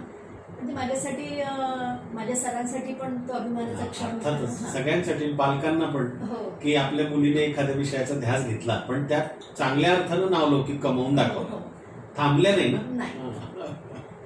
तर ते मी अशा 3 ठिकाणून केलेलं आहे. त्याच्यासोबत मी गायन विशारद केलेलं आहे, गायनातून, शास्त्रीय गायनातून, आणि तबल्यातून पण मी विशारद केलं आहे. वा. हां. हे सपोर्टिव्ह आर्ट्स आहे खरं. हे त्याच्या फॅकल्टी. पुढे आपण थांबल्या नाही, PhD पण केलं ना आपण. PhD मी नृत्यात केलं. ते काय आहे ते सांगा ना, सगळं आम्हाला विषय सांगा, ते गाईड कोविद, सांगा. म्हणजे जिथून मी कोविद केलं, इंदिरा कला अच्छा. संगीत विश्वविद्यालय, तिकडनंच मी PhD केलेलं आहे. PhDचं कसं काय मनात आलं एकदा? हा, ती गंमत अशी आहे ना की हा सगळा परीक्षा देण्याचं कारण पण असंच की अच्छा, खूप काही कार्यक्रम व्हायचे नाहीत, बर. आणि जे काही कार्यक्रम आम्ही केले त्याच्यात सगळे म्हणजे ग्रुप डान्स, बर. समूह नृत्य, लोकनृत्य, म्हणजे असंच आम्ही केलेलं आहे. तर कथकसाठी काय, आणि तोपर्यंत कथक मला खूप जास्त आवडायला लागलेलं होतं. मग माझे सर म्हटलेत की तुला आर्टिस्ट म्हणजे परफॉर्मिंग आर्ट व्हायचंय की टीचर. मला टीचिंगमध्ये, परफॉर्मन्सपेक्षा टीचिंगमध्ये मला जास्त आवड होती. अच्छा. हाँ, तर मी त्यांना सांगितलं की सर मुझे रोज तो परफॉर्मेंस करने को नहीं मिलने वाला, रोज तो भी प्रोग्राम्स होंगे नहीं, मुझे टीचर होना है. मग ते क्रेडिट माझ्या गुरूंना जातं की त्यांनी मग मला सगळ्या एक्झाम्समध्ये डायव्हर्ट केलं. अच्छा, की मग तुझ्याकडे पदव्या असल्या पाहिजेत, बर. तू हे कर. आणि मग मी त्या पद्धतीने मग सगळ्या म्हणजे परीक्षा येईल ती, म्हणजे जर मी एकदा MA केलं काय आणि 3दा MA केलं काय, हां. खरं तर सारखं होतं, बरोबर. पण त्या निमित्ताने मी वेगळं काहीतरी शिकले, हां. वेगळा सिलेबस मला शिकायला मिळाला, वेगळ्या लोकांच्या संपर्कात मी आले, हां. वेगळे परीक्षक मला मिळाले, बरोबर. त्यांच्याकडनं मला वेगळ्या काही टिप्स मिळाल्या. म्हणजे राजवंशासारखं आहे, छान छान असं चांगलं झालं. टिपत राहायचं. हो, ते असं मला त्याचा तो फायदा झाला. अच्छा. आणि मग M.Com मी जे केलं ते M.Com ची गंमत अशी की मला M.Com फक्त इथे मी MA केले म्हणून मला M.Com करायचं. अच्छा. माझं इतकंच इंटेन्शन तेव्हा राहिलं होतं. आणि कॉमर्स मध्ये काही पुढे काही फार काही विषय नाही, मी तो ऑलमोस्ट डिसाइडेड झालं होतं की मला आता या क्षेत्रात यायचंय. त्यामुळे मग सगळा फोकस तिथे होता. पण मग तिथे मला ग्रॅज्युएशन न ठेवता इथे कसं मी मास्टर केलं, मग मला तिथे पण मास्टर करायचं म्हणून मी ते M.Com केलं. त्याच्यासाठी मला कॉलेजकडनं खूप जास्त सपोर्ट मिळाला, मी सांगेनच तो. तर हे करताना मग मला असं, मी माझ्या सरांना विचारलं की म्हटलं सर अभी मेरा MA तो हो गया, अभी इसके आगे क्या रहता है. मग सर म्हणले की इसके आगे बोले PhD रहता है. अच्छा. बोले तुझे करना, मैंने कहा हाँ सर मुझे करना है. वा. काय असतं माहिती नाही. नाही पण तो करणार. उत्साह, ती जिद्द आहे तुमच्या. हो. आणि मग सरांचे जे गुरुबंधू होते इंदोरला, डॉक्टर पुरुददीच, अच्छा. त्यांच्याकडे सर मला घेऊन गेले. बरं. आणि सरांनी सांगितले की मेरी शिष्य है और ऐसे करना है. आणि गुरुजी म्हणजे डॉक्टर पुरुददीच ग्रेट पर्सनॅलिटी आहे. अच्छा. पण मी खूप लकी ह्या बाबतीमध्ये, गुरूंच्या बाबतीमध्ये, की त्यांनी कसलाही हे न करता मला ॲक्सेप्ट केलं की हा ठीक आहे, बोले मैं गाईड बन जाता हूँ, मैं करा, म्हणजे काय गाईडलाईन PhDच्या विद्यार्थिनी झाल्या आपण त्यांच्या. हो. अदरवाईज असं पटकन ते हो म्हणण्यासारखी नाही. म्हणजे A ग्रेड म्हणूया आपण. आता सध्या बिरजू महाराज जी आहेत त्यांच्याच समतुल्य. हो, समतुल्य आहेत ते. मोठा माणूस आहे, अतिशय अतिशय कलावंत म्हणूनही, गाईड म्हणून. हो हो हो. तर पण मला त्यांनी माहिती आहे त्यांची माझी ओळख नाही खरं म्हणाल्या, पण मला त्यांनी ॲक्सेप्ट केलं. हे माझं काय म्हणतो आपण भाग्य की त्यांनी मला ते ॲक्सेप्ट केलं. त्यांच्याकडे मग मी 5 वर्ष PhD केलं. 5 वर्ष मी जळगाव ते इंदोर अपडाऊन करत होते. 15 दिवस मी तिथे राहत होते, 15 दिवस मी इथे राहत होते. त्याच्यातही तिथं इंदोरमध्ये आमचं कोणीच नाही, तर गुरुजींनी स्वतःहून सांगितलं की तू कहीं और नहीं, तू ये मेरे यहाँ पे रुका कर. 15 दिवस त्यांच्या घरात मग त्यांनी मला अगदी मुलीसारखंच वागवलं. तुला अशी गुरु मिळाले मिळाला. हो, म्हणून म्हटलं मी खूप भाग्यवान आहे या आणि बाबतीमध्ये. म्हणूनच अभिमानाने सांगतो ना आपण. हो हो हो. म्हणजे त्यांचं 61 जेव्हा सेलिब्रेट केली तिथे केली इंदोरलाच. बर. तर तेव्हा सुद्धा मला त्यांच्या 61च्या प्रोग्राममध्ये मला परफॉर्म करायची संधी त्यांनी दिली. वा वा. हो, म्हणजे माझ्यासाठी ह्या काही ज्या म्हणतो अविस्मरणीय घटना ज्या आहेत त्या कधीच विसरता नाही. त्याच्यानंतर आता 2 वर्षापूर्वी मागच्या वर्षी त्यांची 81 केलं, सहस्त्रचंद्र दर्शन केलं. तेव्हा सुद्धा मी माझ्या मुलींना घेऊन इंदोरला त्यांच्या त्या अशीतपूर्ती समारोहामध्ये आम्ही परफॉर्म केले. वा. तो धागा पुढे पुढे वाढला अरुणानुबंधाचा. हो. आणि माझ्या मुलींना घेऊन केलं, त्यामुळे माझ्या मुलींना पण त्या गोष्टीचं खूप अप्रूप आहे. आणि त्याच्यानंतर मागच्या वर्षी मी जसं गुरुपौर्णिमा दरवर्षी करते, मी मागच्या वर्षी खास त्यांना बोलवलं की गुरुजी आप यहाँ पे आइए. जळगावला आले ते. जळगावला आले. उनका आपका वरद हस्त मेरे बाकी बच्चों पे भी आप मतलब रखेंगे तो मुझे अच्छा लगेगा. मुलींना काय वाटेल माहिती नाही, पण मला चांगलं वाटेल. तर ते आलेत, मॅडम पण आल्यात, म्हणजे गुरुमाता पण आल्यात. नंतर ते 2 आदल्या दिवशी आले होते. मग दुसऱ्या दिवशी त्यांनी माझ्या मुलींसोबत मी त्यांची एक मीट ठेवली होती, संवाद, की तुम्ही विचारा काय वाटतं वगैरे. ते सगळ्या मुलींशी त्यांच्या लेव्हलला जाऊन, छोट्या छोट्या मुलींनी पण त्यांच्या लेव्हलला प्रश्न विचारलेत. त्यांच्या लेव्हलला जाऊन समजून त्यांनी 2 तास गप्पा मारल्यात. हो, भारी, एकदम फार सुंदर. आणि संध्याकाळी कार्यक्रमाला त्यांनी पूर्ण वेळ थांबलेत ते. आणि त्याच्या नेक्स्ट डे गेले. 3 दिवस त्यांनी माझ्यासाठी काढलेत. ते माझ्यासाठी खूप जास्त अभिमानाची आणि आनंदाची गोष्ट आहे. पीएचडीचा विषय काय होता? पीएचडीचा विषय माझा चारी भेद, म्हणजे चारी भेद उसका समीक्षात्मक अध्ययन असा त्याचा विषय होता. तर चारी म्हणजे पायांच्या स्टेप्स, फूट स्टेप्स, ज्या नृत्यामध्ये वापरल्या जातात. तर अगदी गांधर्व, किन्नर ह्या काळापासून ज्या डान्स नृत्याच्या काही स्टेप्स होत्या ज्या, आणि आत्ताच्या काळापर्यंतच्या, म्हणजे जेव्हा माझं थिसिस कम्प्लीट झालं तोपर्यंतच्या काळाच्या, अशा सगळ्या त्या नृत्याच्या स्टेप्सचा अभ्यास एकत्रितपणे करणे. त्याच्यासाठी मी खूप सारे ग्रंथ त्याचा रेफरन्स घेतला, आणि सगळे संस्कृत ग्रंथ, त्याचं हिंदीमध्ये मग म्हणजे प्रत्येकाचा सार कसा असतो. संस्कृतचा अभ्यास आहे नाही, मग त्या निमित्ताने झाला. आणि माझे गुरुजी होते सोबत मला सगळ्यात. ते स्वतः संस्कृतमध्ये पीएचडी आहेत, त्यामुळे मला ती अडचण फारशी आली नाही. तर ते काही नवीन शिकत राहिले. हो. इमॅजिन नाही करू शकत की आधी उजवा पाय डोक्यावरनं फिरवा, त्याच्यासोबतच त्यांना डावा पाय फिरवा, मग आपण काय म्हणजे आकाशात, म्हणजे आपण म्हणतो ना जरा हवेतून उंच, जमिनीपासून उंच, अशा पण काही स्टेप्स आहेत की ज्या आपण फक्त अशा व्हिज्युअलाइज करू शकतो, प्रत्यक्ष बघणं शक्य नाही. अशा काही स्टेप्स, अशा त्या आता लुप्त होत गेल्या, आता काही कोणी करत नाही. तर त्या अशा सगळ्या त्या चारींचा अभ्यास मी केला त्या निमित्ताने. आणि खूप सारे ग्रंथ त्याच्यामुळे मला अभ्यासाला मिळाले. तो विषय कठीण होता. लेण्यांवर काही नृत्यांगना दाखवतात वगैरे, ते त्याच्याशी संबंधित नृत्यांगना ज्या पूर्ण स्टॅच्यू जो असतो, तर त्याच्या पायाच्या ज्या स्टेप्स आहेत त्या सगळ्या माझ्या त्या अभ्यासामध्ये होत्या. लेण्यांमध्ये ज्या आहेत की तिथे जे काय दाखवतात, आणि आता मी परफॉर्म करताना त्याच्यामध्ये काहीतरी प्रत्येक काळानुसार मायन्यूट चेंज होत गेलेला आहे, पण मूळ चारी तीच आहे, मूळ नाव तेच आहे. तर त्याच्यामध्ये कसा फरक होत गेला, तर असा तो सगळा अभ्यास मी त्या चारी भेदमध्ये केला. अजिंठा महोत्सवची गंमत अशी की अजिंठा महोत्सव म्हणजे आपले मधुकर दादांनी ऑर्गनाईज करायचे ते. तर तांबट सर होते त्यांच्याकडे, तर त्यांचा माझा चांगला परिचय होता. तांबट सर ते शिल्पकार. हो हो हो, काय मोठा कलावंत. खूपच. ते प्रशिक्षण कसे घ्यायचे चित्रकार आणि या क्षेत्रातल्या विद्यार्थ्यांचं, ते मी पाहिलं. हो हो. तर त्यांनी मला सांगितलं की आपण अजिंठा महोत्सव, वेरूळ महोत्सव सारखाच अजिंठा महोत्सवच्या धर्तीवर करतोय, तर तुम्ही परफॉर्म कराल का? म्हटलं हो, करूया. तर 2 वेळा मी त्याच्यात परफॉर्म केलेला आहे. तर एकदा काही कारणास्तव त्या यक्षाच्या मूर्तीजवळ नाही केलं, एक त्यांनी हॉल घेतला होता असा, तर त्याच्यामध्ये आम्ही परफॉर्म केलेलं. बाकीचे पण आर्टिस्ट होते, पेंटर्स होते, ते रात्रीच्या चंद्राच्या प्रकाशात पेंटिंग करायचं, असं काही तो एक उपक्रम ते चालवायचे. मला त्याची पूर्ण कल्पना नाही, पण असंच होतं, तांबटकर सरांची कल्पना होती ती. आणि तेव्हा मधुकर दादा पण होते त्या माझ्या वयात. तर तेव्हा म्हणजे इतकी मोठी व्यक्ती ती, पण असं समोर सतरंजीवरती बसलेत, मला पण मला ते डॉक्टर म्हणायचे, अच्छा. कारण की माझं PhD झालं होतं हा, तेव्हा. त्यामुळे. हां. तर मला बसा बसा डॉक्टर असं म्हणायचे ते. आणि माझ्या मुलींचं पण खूप कौतुक केलं त्यांनी की इतकं चांगल्या पद्धतीने खानदेशात आहे, म्हणजे अभिजात कला ही आता रुजते आहे खानदेशामध्ये, या गोष्टीचा त्यांना फार अभिमान होता.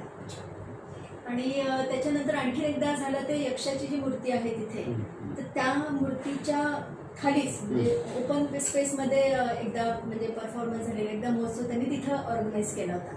म्हणजे त्या खिरोद्याला की फैजपूरला? नाही, अजिंठ्याला यक्षाची मूर्ती आहे. अच्छा. तर तिथे त्यांनी ऑर्गनाईज केला होता. तर तिथे असं 2 वेळा आमचं अजिंठा महोत्सवामध्ये झालं, पण आता दुर्दैवाने नंतर ती परंपरा काही पुढे कंटिन्यू झाली नाहीये. तुम्ही प्रभाकर अकॅडमीच्या माध्यमातून अनेक विद्यार्थ्यांना घडवतात. ही इथेच आपण त्यांचे गुरुच आहात. त्या व्यतिरिक्तही काही नामांकित शैक्षणिक संस्थेत आपल्याला बोलवलं जातं आदरपूर्वक. तो काही अनुभव थोडा शेअर. नामांकित शैक्षणिक संस्थेमध्ये म्हणजे सुरुवातीला जेव्हा जुनी गोष्ट आहे, जेव्हा विवेकानंद प्रतिष्ठान तर खूप चांगली शैक्षणिक संस्था आहे ती, त्यांच्या जेव्हा शाळा सुरू झाल्या तेव्हा भरतदादा होते. तर त्यांच्या मनात ती कन्सेप्ट होती की शाळेमध्ये आपल्याला सुरू करायचं आहे. पण मला तोवर माझा पण अनुभव तसा अर्थात तेव्हा कमी होता, मी की हे नव्हते. पण मला असं वाटायचं की शाळेमध्ये कसं शिकवलं जाईल, म्हणजे ॲट अ टाइम इतक्या 60 मुलांचा क्लास असेल तर 60 मुलांना कसं शिकवलं जाईल. आणि त्यांनाही म्हणजे त्यांच्या डोक्यात ती कल्पना होती, पण ते कसं करावं हे कदाचित त्यांचं नसेल, पण त्यांनी तरी सुरू केलं ते. आणि तेव्हा माझं काही टायमिंगचं ॲडजस्टमेंट झाली नाही, तर माझ्यासोबत शिकणारी होती, तिने तिथं कंटिन्यू सुरुवात केली, कथक शिकवायला सुरुवात केली. आणि तो अनुभव चांगला, मी तिने बऱ्यापैकी चांगलं डेव्हलप केलं होतं. पण नंतर संभाव कदाचित म्हणजे त्या मुलांच्या परीक्षेचा विषय येतो की त्यांना परीक्षा आहे कुठून बसवायचं, शाळेमध्ये तो विषय नाही आहे असं की त्याची परीक्षा होईल असं नाही आहे. आणि मग आम्ही ज्या सेंटरवरनं परीक्षा देतो तिथला सिलेबस त्या वर्षभरामध्ये मग पूर्ण होत नसेल कदाचित, असं काही अडचण असेल, त्याच्यामुळे ते नंतर थांबलं. पण मग मला अनुभूतीमध्ये पण बोलवलं होतं. अनुभूती आपली जैन रेसिडेन्शियल इंटरनॅशनल स्कूल जी आहे तिथे मी 4 महिने म्हणजे अगदीच आधी त्यांच्याकडे होते टीचर्स, मग ते रेसिडेन्शियल टीचर होते. मग ते काही कारणास्तव त्यांनी जेव्हा सोडलं आणि त्या मुलींचं बाकी होतं, मग मी 4 महिने मी तिकडे गेले. त्यांना मुलींना तिथं चांगलं पण होतं, म्हणजे चांगल्या पद्धतीने रिस्पॉन्स पण होता. आणि पण मग ते कसं होतं की शेवटी स्कूल्समध्ये तुमची प्रायोरिटी अभ्यास ही असते, शैक्षणिक. म्हणजे याला नाही म्हटलं तरी आपण थोडं बाजूलाच पडतो. मग ते 4 महिन्यानंतर सुट्या लागल्यात आणि मग त्याच्यानंतर पुढच्या सेशनमध्ये हे ऑप्शनल सब्जेक्ट्स होते, मग ते ऍडमिशन्स कदाचित मिळालं नसेल म्हणजे म्युझिक डान्ससाठी, म्हणून मग ते परत त्या वर्षामध्ये ते बंद झाले.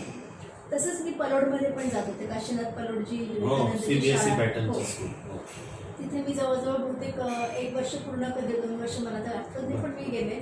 आणि तिथे मी बऱ्यापैकी माझ्या कंडिशनवरती की मी फक्त कथक शिकवेन, परीक्षेला बसवणं तो भाग वेगळा, पण मी कथक शिकवणार. मी स्कूलचं गॅदरिंग आहे म्हणून मी एखादा ग्रुप डान्स शिकवेन, किंवा स्कूलचा काही वेगळा विषय तर मी एखादं स्वागत गीत शिकवेन. म्हटलं मी हे करणार नाही.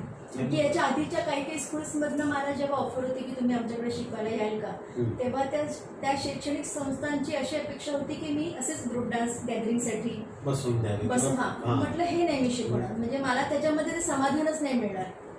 आणि ते शिकवण्यासाठी मग मी जेवढं शिकले त्याची काही गरजच नाही, त्याला ते कोणी पण शिकवेल, गाईड कोणी करेल. आणि आहेत तसे लोक. हो. मग त्यामुळे मी ते स्ट्रिक्टली त्यांना म्हटलं होतं की मी तसं नाही शिकवणार. मग पलोडचे सर होते, मुळे सर होते तेव्हा, तर त्यांच्या पण खूप फोकस त्यांचे फिक्स होते. त्यामुळे नाही मॅडम आपल्याला कथकच करायचं आहे. मग मी ते म्हणजे मला त्याचा आनंद होता की मुली खूप मनापासून 2च दिवस जायचे मी, पण खूप मनापासून शिकायच्या. आणि तुम्ही येतात ना, तुमचा मुलांच्या मनावर ठसा उमटतोच. म्हणजे मी आज माझ्या मुलीला सकाळी म्हणालो ना, ज्ञानदा माझी मुलगी ती फर्ग्युसनला आहे आता, ती आली आता, तर ती म्हणत होती हो मी त्यांना ओळखते, त्यांनी मलाही शिकवलंय बरं का, माझे गुरु होते. तुम्ही काही दिवस जात होते ना त्या शाळेमध्ये, तो ठसा जो असतो ना आपला गुरु म्हणून, ते एक आदरणीय स्थान असतं आणि ते जात नाही कधी. माझ्या गुरुंना मी बघितलं की ते किती याच्याने मुलांमध्ये मिक्स होऊन मिसळून त्यांच्या पद्धतीने शिकवलेलं म्हणजे जसं आम्हाला तसं मी काही प्रमाणामध्ये माझा प्रयत्न करते की मुलांना त्यांच्यामध्ये मिक्स होऊन त्यांच्यासारखं होऊन जर मला शिकवता आलं तर कदाचित मुलं जास्त आनंद घेऊन शिकतील. तुमच्या काही विद्यार्थिनी सांगा ना मला की ज्यांच्याबद्दल तुम्हाला असं वाटतं की त्या आज छान काही करतायत परफॉर्मन्स आणि पुढे करतील अशी एक आशा आहे तुमच्या मनात? आहेत ना, म्हणजे माझ्या काही विद्यार्थिनी आहेत. आता एक माझी सगळ्यात सिनियर जी आहे, सगळ्यात म्हणण्यापेक्षा आता याच्यामध्ये आलेली सिनियर,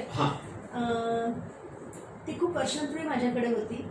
मग ती लग्न झालं, मग ती दुसरीकडे जॉबला लागली. मग मध्ये खूप मोठा पिरियड गेला तिचा. ती औरंगाबादला होती. प्रीती विखरणकर आताच तिचं नाव आहे. हां, तर ती असं मध्ये खूप मोठा पिरियड गेला. मग पण ते डान्सचं म्हणतो ना आपण, ते आपल्यात जे असतं ते स्वस्थ बसू देत नाही. मग तिने परत काहीतरी सुरू केलं आणि मग तिच्या परीक्षा पण सगळ्या इनकम्प्लीट होत्या. मग ती मला म्हटलं ताई काय करायचं, म्हटलं तुला परीक्षा जर याच्यामध्ये यायचं आहे तर म्हटलं आपल्याला माहिती आहे की डिग्री आणि परफॉर्मन्स याचा खरं तर काही संबंध नाही, पण लोकांना सांगण्यासाठी किंवा तुम्हाला जर ह्या क्षेत्रात यायचं तर तुम्हाला काहीतरी लागतं. बरोबर आहे. हे पण तितकंच कटू का होईना पण सत्य आहे, ते टाळता येणार नाही. तर म्हटलं तू परीक्षा आधी कम्प्लीट कर. मग इंदोरला तिला, औरंगाबादमध्ये तिला काही तसा स्कोप मिळत नव्हता, तर ती एव्हरी मंथ 2 दिवस जळगावला यायची. अच्छा. प्रॅक्टिस माझ्याकडे शिकायची, प्रॅक्टिस करायची. असं करत करत तिने विशारद पूर्ण केलं. हो. आणि तिला म्हटलं आता माझ्याकडे येण्यापेक्षा आता तू औरंगाबाद टॉवर्ड्स पुणे असं म्हटलं प्रवास कर. आता म्हटलं तुला आणखी पुढे जास्त चांगलं शिकायला मिळेल. आणि क्षमाताई म्हणजे माझ्या अत्यंत लाडक्या, म्हणजे माझा आदर्श म्हणेल मी असा की क्षमाताई भाटे म्हणजे रोहिणीताई भाटेंचे स्नुषा, त्यांच्या मी खूप प्रभावात आहे. म्हणजे त्यांच्या संपर्कात आल्यानंतर माझा डान्स खूप बदलला असं माझं म्हणणं आहे. माझं स्वतःचं मत आहे. म्हणजे त्या डान्सकडे किंवा प्रेझेंटेशनकडे बघण्याचं माझं विजन खूप बदललं असं माझं स्वतःचं वैयक्तिक. बऱ्यापैकी सहवास लागला. हो, बऱ्यापैकी 2 वर्ष त्या जळगावात येत होत्या वर्कशॉपच्या निमित्ताने. महिन्यातून 2 दिवस यायच्या त्या. म्हणजे चांदूरकर प्रतिष्ठानने त्यांना ऍक्च्युली बोलवलं होतं. तर सुरुवातीला त्या आल्या तेव्हा त्यांनी सांगितलं की मी फक्त ओपनिंगला येते. त्यांना वाटतं जळगावमध्ये असं काही खूप नाहीये तर मी येऊन येऊ, पण त्या स्वतः इतके बिझी, त्यांचं इतकं सगळं चालतं. तर म्हणे की मी ओपनिंग करून देते, नंतर माझ्या सिनियर विद्यार्थिनी येतील, मी नाही येणार. तर यांनी मान्य केलं. आम्हालाही चाललं होतं कारण की त्यांच्या सिनियर आमच्यासाठी ग्रेटच होत्या. हो. आणि त्या आल्या आणि तेव्हा माझ्या काही विद्यार्थिनी होते, बाकीच्या जळगावातल्या बाकीच्या क्लासेसचे पण विद्यार्थी होते. आणि मग एकंदर त्यांनी सगळं मुलींची क्वांटिटी आणि क्वालिटी दोन्ही बघितले. आणि मग त्या पुढचे 2 वर्ष स्वतः आल्या प्रत्येक वेळेला. मग तेव्हा त्यांनी मला बोलतं म्हणजे अगं म्हणजे असं इव्हन चांदोरकरांना पण सांगितलं त्यांनी की जळगावमध्ये इतकं काम असेल त्याची मला आयडिया नव्हती. ते खरे कलेवर प्रेम करणारा जो आहे तोच आहे सगळं. हो. म्हणजे त्या आणि एवढं आणि कन्फ्युज करणं, मान्य करणं हे पण तर मनाचं मोठेपणा आहे. तर त्या आणि मग ते 2 वर्ष जे मी त्यांच्या सहवासात आले त्याच्यानंतर माझं विजन बदललं. म्हणजे चांगलं झालं असं नाही म्हणणार मी, पण बदललं की काळानुसार प्रेझेंटेशन कसं असायला हवं. म्हणजे तुम्ही तुमच्या आनंदासाठी नृत्य कराच, पण ऑडियन्सला सुद्धा आनंद मिळेल, तुमच्यामध्ये तो इन्व्हॉल्व कसा होईल ते मला आधीच्या माझ्या गुरूंनी शिकवलंच होतं. पण यांची आणखीन एक वेगळी स्टाईल जे म्हणतो आपण, ते असं करता करता माझं विजन खूप बदललं आणि मला त्याचा खूप फायदा झाला. मग माझ्या सगळ्या मुलींना ज्यांना पुढचं काही शिकायचंय मी त्यांना आवर्जून क्षमतेचं नाव सांगते की तुम्ही त्यांच्याकडे जा, पण त्यांच्याकडे जायचं म्हणजे तुमचं 100% डेडिकेशन हवं, तुमचं पूर्ण समर्पण. कारण की त्या पूर्णपणे समर्पित आहेत. त्यांना म्हटलं आपण म्हणू की आमचं घरचं सांभाळून मग आम्ही येतो, हे असं त्यांना झालंच नाही. म्हटलं असं ज्यांना इतकी मेहनत करायची, ज्यांची इच्छा आहे त्यांनी त्यांच्याकडे जावं आणि करावं. तुमचा 1000% फायदा त्यांच्याकडे गेल्यानंतर होणार. जसे प्रीती तुमच्या विद्यार्थी त्यांचा आपण आवर्जून उल्लेख केला, तसे आणखी काही असते? नुपूर आहे, चांदोरकरांचीच मुलगी आहे. तिने MA केलं त्यांच्याचकडे आणि आता ती मलावीला असं साऊथ आफ्रिकेत असते, पण तिने ते कंटिन्यू केलेलं आहे. तिथे ती करते आहे. नंतर माझीच एक स्टुडंट आहे, ती शिकते पण आहे सध्या, चोपड्याला असते ती. म्हणजे असं सांगायला गेलं तर अरुणभाई गुजरातींची सूनबाई आहेत त्या, त्यांच्याच फॅमिलीमध्ये आहेत. तर ते मोठी फॅमिली आहे हो, त्याच्यामुळे हो, जबाबदाऱ्या संयुक्त पण आहेत. कुटुंब. हां, हो. तर मी तिला म्हटलं पण ती तिच्या परीने पण या फील्डमध्ये तिचे क्लासेस काढून घ्यायचा प्रयत्न करते. आणि आत्ताची जी माझी पुढची फळी जी आहे म्हणून आपण ते लॅडर पूर्ण तयार होत आहे या फील्डमध्ये येण्यासाठी, MA करण्यासाठी. बरं. पण काहींना पालकांना बाहेर पाठवायला अडचण येते खरं बरं. सांगायचं तर. आर्थिकदृष्ट्या परवडत नाही, हे तितकंच खरं आहे. पण आपल्याकडे दुर्दैवाने NMU मध्ये अजून काही तो सुरू होत नाहीये. जर इथं NMU मध्ये जर सुरू झाला हा विषय तर इथेच या मुलींना इतका फायदा होणार आहे, म्हणजे ह्या क्षेत्राला फायदा होणार आहे मुलींना हा, मला तेच म्हणण्यापेक्षा. विचारायचं होतं की इथल्या विद्यापीठात, इथल्या कॉलेजेसमध्ये असा विषय घेऊन का अभ्यासक्रमाचं सगळं आखलं जात नाही किंवा ते केलं जात नाही? ते तर त्यांना विचारावं लागेल, कारण की मी NMU व्हायला पाहिजे असं व्हायला हवं. माझी तर खूप इच्छा आहे, कारण की हे शिक्षण आहे. म्हणजे मी PhD केलं, अट्टहासाने केलं. ती गंमत सांगते की PhDच्या वेळेला इंदिरा कला संगीत विश्वविद्यालय खैरागड इथे, आणि ते कन्व्होकेशन सेरेमनी 21 वर्षापासून बंद होता, तो त्या वर्षी सुरू झाला. माझं हे PhDचं माझं थिसिस सगळं होऊन माझी एक्झाम होऊन त्याच्यानंतरच्या याच्यात. आणि मला त्याचं इन्व्हिटेशन आलं. म्हणजे मला ती अभिमानाची गोष्ट आहे की माझ्या वेळेला कन्व्होकेशन सुरू झालं आणि त्या वेळेचे उपराष्ट्रपती कृष्णकांत, आणि तोपर्यंत ते छत्तीसगडमध्ये कन्व्हर्ट झालं होतं, तिथले अजित जोगी मुख्यमंत्री यांच्या उपस्थितीमध्ये मला माझं डिग्री मिळालेली आहे. आणि अनफॉर्च्युनेटली माझा भाऊ तेव्हा वारला होता. म्हणजे माझ्या आईचं आणखी एक पहिली मी तुम्हाला सांगते की माझ्या भावाचं हार्ट अटॅकने तेव्हा निधन झालं. माझा सख्खा भाऊ प्रमोद भट, ज्याचा माझ्यावरती प्रभाव होता. आधी आमची प्रिंटिंग प्रेस होती, प्रिंटिंग प्रेस चालवायचे ते, आणि त्याच्यानंतर त्यांचं हर्बल कॉस्मेटिक्सचं प्रोडक्शन होतं. तर तो थोडासा आजारी होता आणि त्याला अटॅक आला, त्याच्यात तो गेला. आणि मला हे लेटर आलं होतं की तुमचं कन्व्होकेशन आहे. त्याचं उत्तरकारी आणि कन्व्होकेशन डे सारखा होता.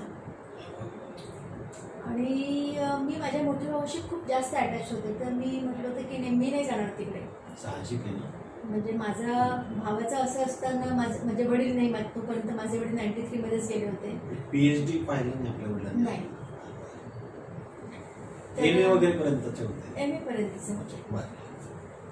तर म्हटलं मी नाही जाणार. आणि किरण म्हणजे माझे मिस्टर तेव्हा, त्यांचं म्हणणं असं होतं की इतक्या संघर्षातून मी हे केलेलं आहे आणि अशी संधी परत परत मिळत नाही. म्हणजे दुःख आहे पण हे पण आहे, तर तू थोडासा असा विचार कर. आणि माझी तेव्हा अजिबात मानसिक तयारी नव्हती.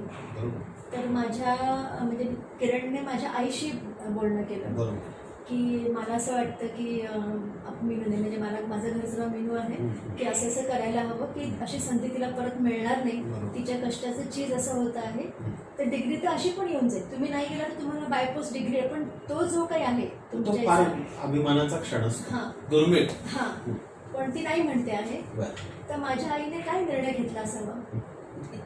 माझ्या आईने सांगितले की तू जा, 13व्या दिवसाचं जे काही कार्य आहे ते 14व्या दिवशी ठेवलं आहे.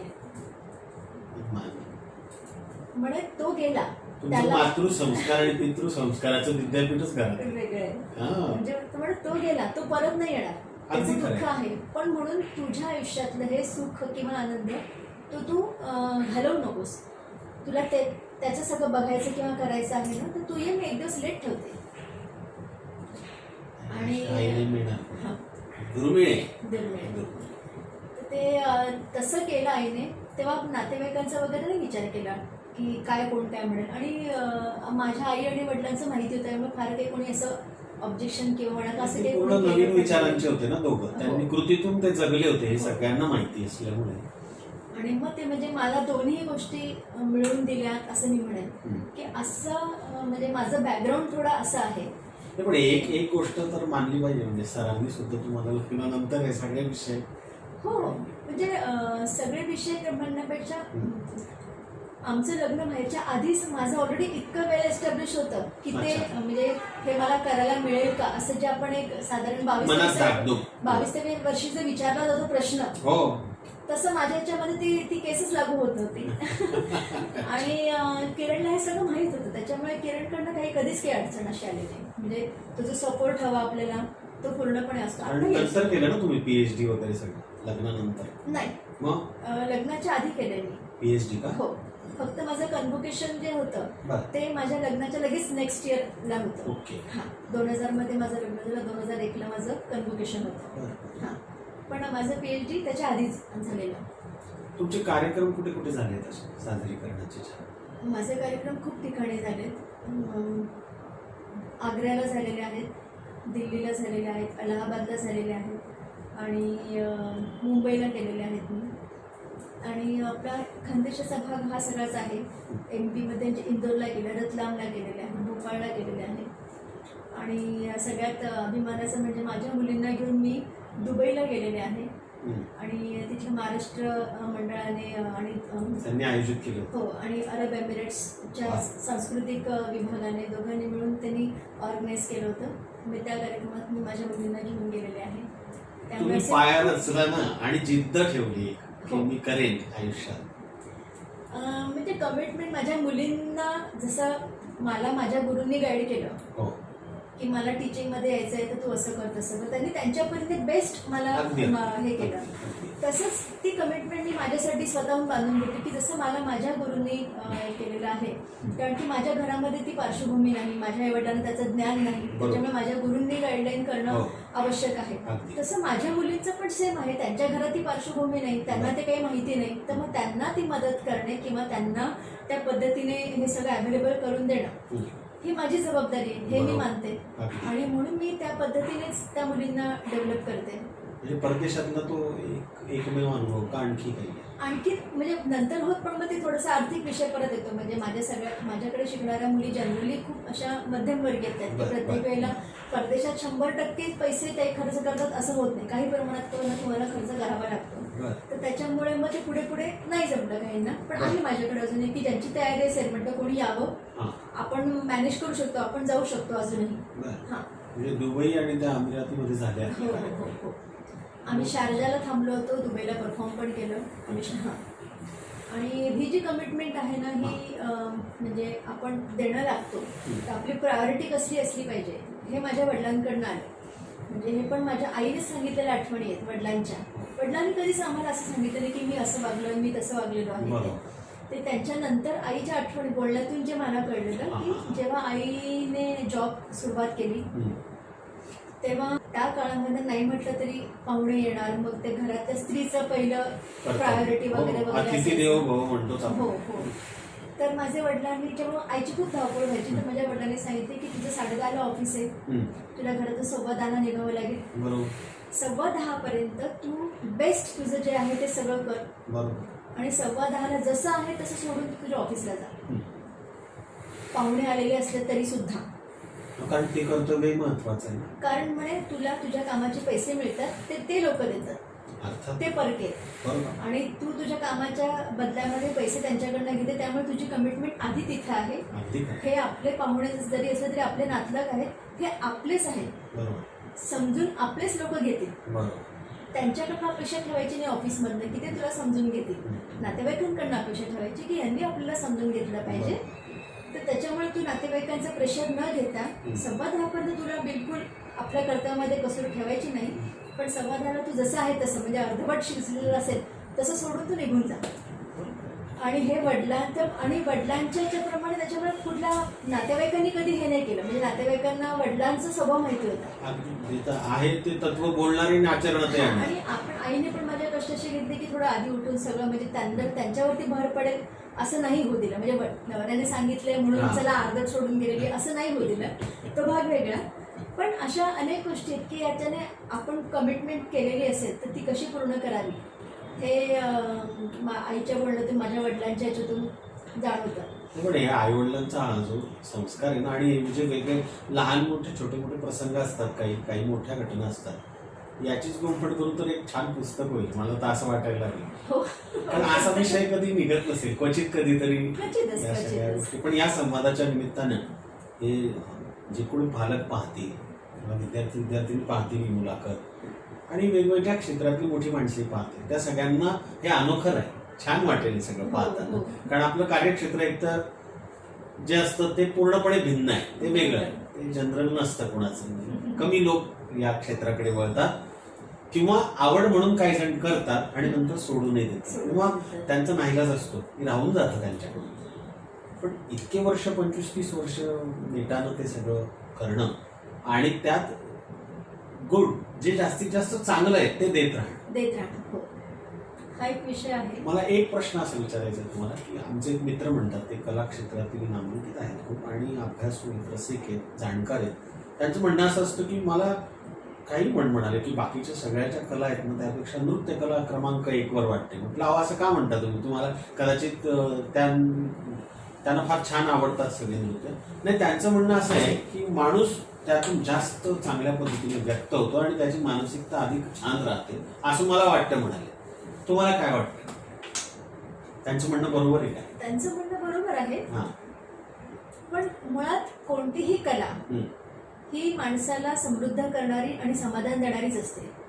कला म्हणजे कोणती असू दे, म्हणजे ड्रॉइंग असू दे, साहित्य कला असू दे, गायन असू दे, कोणतीही तबला वाजवणं असो की हार्मोनियम असो की गिटार असो. कारण की जितकी तल्लीनता आपल्याला त्या कलेच्या माध्यमातून मिळते, मला नाही वाटत की इतकी तल्लीनता, इतकं सुख समाधान, मानसिक शांती दुसऱ्या कुठल्या माध्यमातून मिळत असेल.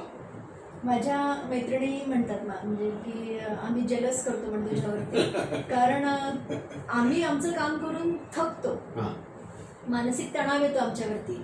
तुझं काम असं आहे की म्हणजे तू स्वतः पण एन्जॉय करते, खुश असते, तू दुसऱ्यांना पण आनंदच देते. म्हणजे तुला जे आवडतं किंवा जे आहे तेच तुला मिळालेलं आहे. कलेने थकवा नाही येत आपल्याला, कलेने थकवा नाही येत, वेगळंच औषध येत. हो, म्हणजे आमचे वर्कशॉप जे चाललेत ना, म्हणजे मी जेव्हा स्टुडंट एज मध्ये होते, मी जसं गुरुजींबद्दल बोलले, गुरुदत्तीजी त्यांचं वर्कशॉप असेल तर आमच्याकडचे वर्कशॉप म्हणजे सकाळी 9ला सुरू होणार, मध्ये साधारण 1 तास लंच ब्रेक आणि परत सुरू होणार तर ते मग रात्री 8-9 आणि असे 5-5 दिवस.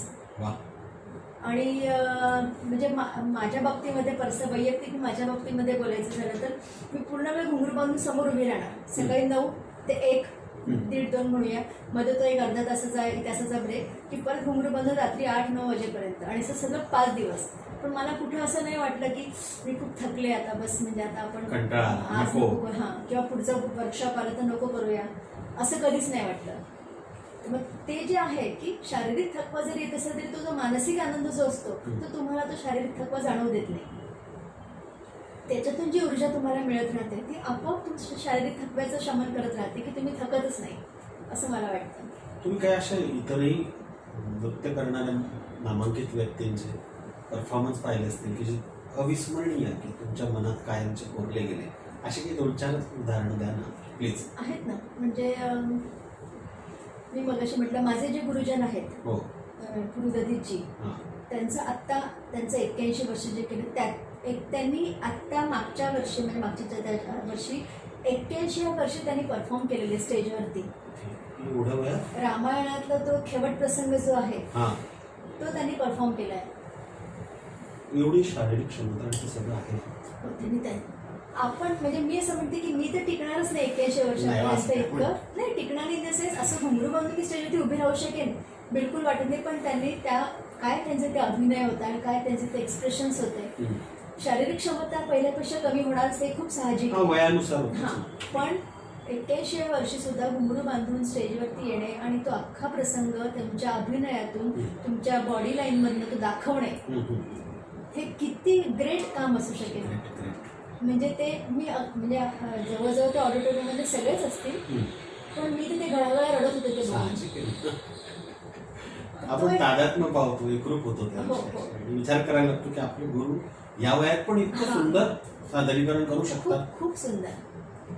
तर तो एक प्रसंग माझ्या मनात कायमस्वरूपी आणखी काही असेल. क्षमाताईंचं मी म्हटलं मगाशी की क्षमाताईंचे मी परफॉर्मन्सेस बघितलेले आहेत, त्यांचं टीचिंग स्किल मी बघितलेलं आहे आणि मी खूप जास्त प्रभावित आहे त्यांच्या टीचिंग स्किलमुळे सुद्धा, की त्यांचे ते बारकावे जे आहे शिकवण्यातले एक एक गोष्टीचे. म्हणजे आपण म्हणतो ना की 1 तासामध्ये 60 मिनिट आहेत, 60 मिनिटात 1 मिनिटामध्ये 60 सेकंद आहेत. तर ते मायक्रोमध्ये जे जातात इतक्या मायक्रोमध्ये ते शिकवतात. तर ते जे त्यांची ती स्किल आहे ना, ती स्किल म्हणजे अमेझिंग आहे. म्हणजे मी खूप जास्त इम्प्रेस्ड म्हणण्यापेक्षा मला असं वाटते की एखादी व्यक्ती इतकं बारीक, इतकं मायन्युटली कसा विचार करू शकते.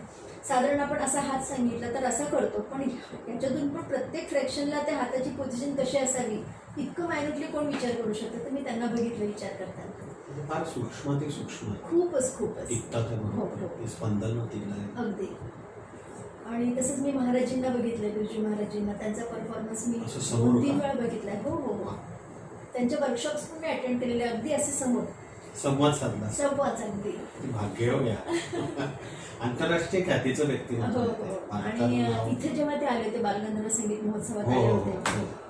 तर त्यांना घ्यायला जाण्यापासून त्यांना परत स्टेशन सोडणे परत ती सगळी जबाबदारी माझी होती. त्यावेळी मला त्यांचा खूप तसा सहवास सहवास मिळालेला आहे. आणि त्यांच्या परफॉर्मन्सच्या नंतर रमेशदादांकडे त्यांना बोलवलं होतं. तेव्हा रमेशदादांनी आवर्जून मला हे बोलवलं होतं की तू पण ये. मग तिथं जेवण, गप्पा, मग त्यांच्या गप्पांमधनं जे ॲक्च्युली या मोठ्या कलाकारांच्या गप्पांमधनं जे शिकायला मिळतं ते परफॉर्मन्समध्ये नाही शिकायला मिळतं. इतकी सगळी माहिती, इतकं ज्ञान मिळतं त्यांना. तर ते एक आहे माझ्यासाठी, म्हणजे खूप चांगल्या पद्धतीने मी त्यांचे परफॉर्मन्स बघितलेले आहेत. आणि दुसरे आणखी राजेंद्र गंगाणेजी म्हणून आहेत, अच्छा. जयपूर घराणे. इथे घराणे असतात कथकमध्ये. तर बिरजू महाराजी लखनौ घराण्याचे, तसे ते जयपूर घराण्याचे आहेत. एकदम फॅन्टॅस्टिक पर्सनॅलिटी म्हणेन मी, वा. की खूप प्लेझंट आणि खूप फ्रेंडली. म्हणजे इतके मोठे आर्टिस्ट आहेत, आपल्या जैनलाच थांबायचे ते गुरुकुलमध्ये. बरं. तर मी त्यांना भेटायला गेले आल्यानंतर. बरं. माझी ओळख नव्हती, काही नव्हती, म्हणजे मी कोणी त्यांना माहितीही नव्हतं. आणि तेव्हा त्यांची मुलाखत घ्यायला आपले जळगावचे जे काही लोकल चॅनल्सचे प्रतिनिधी होते, बरं, बरं, बरं. पण त्यांना विचारणं हे नव्हतं कळत की यांना विचारायचं काय, कारण की क्षेत्र वेगळं, म्हणजे प्रतिनिधींनी काय प्रश्न विचारावे हे त्यांनाही समजत नव्हतं. अगदी. मग मला बघितल्यानंतर ते म्हणले की म्हणे दीदी तुम्ही विचारा, म्हणजे बरोबर. तुमच्या क्षेत्रातलं, म्हणजे आम्ही ते हे करतो. बरोबर. तर तेव्हा त्यांना कळलं की मी या क्षेत्रातली आहे, पण कोण आहे काय आहे ते माहिती. हां. मग मी त्यांना 2-3 प्रश्न विचारले, तेवढं त्यांना पुरेसं झालं. त्याच्यानंतर सुद्धा त्यांनी माझ्याशी 1 तास अशाच गप्पा मारल्या की मी कोण आहे बाबा, येऊन बसले वगैरे, असं काही भाग नाही. इतकं ते फ्रेंडली नेचर एकदम. मग जेवताना पण सोबत सगळे जे तेव्हा चांदोरकर त्यांची ओळख करून दिली की असे आहेत. मग आम्ही सोबत जेवलो तिथे जैनलाच, आणि समस्त भरपेट जेवले ते.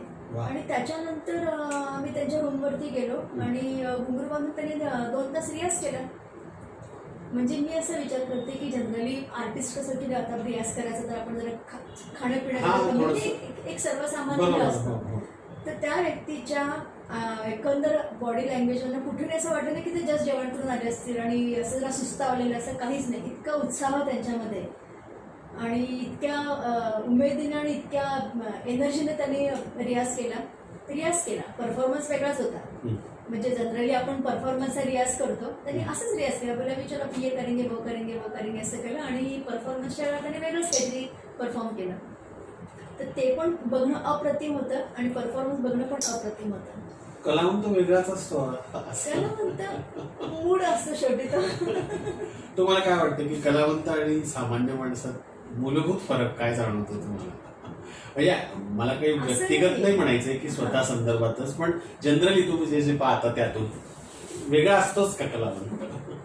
समाजात असूनही वेगळा असतो. मला असं वाटतं की कलावंत भावनिक लेवलला जास्त एक वेळेला तर कणखरही असतो आणि तितकाच हळवाही असतो.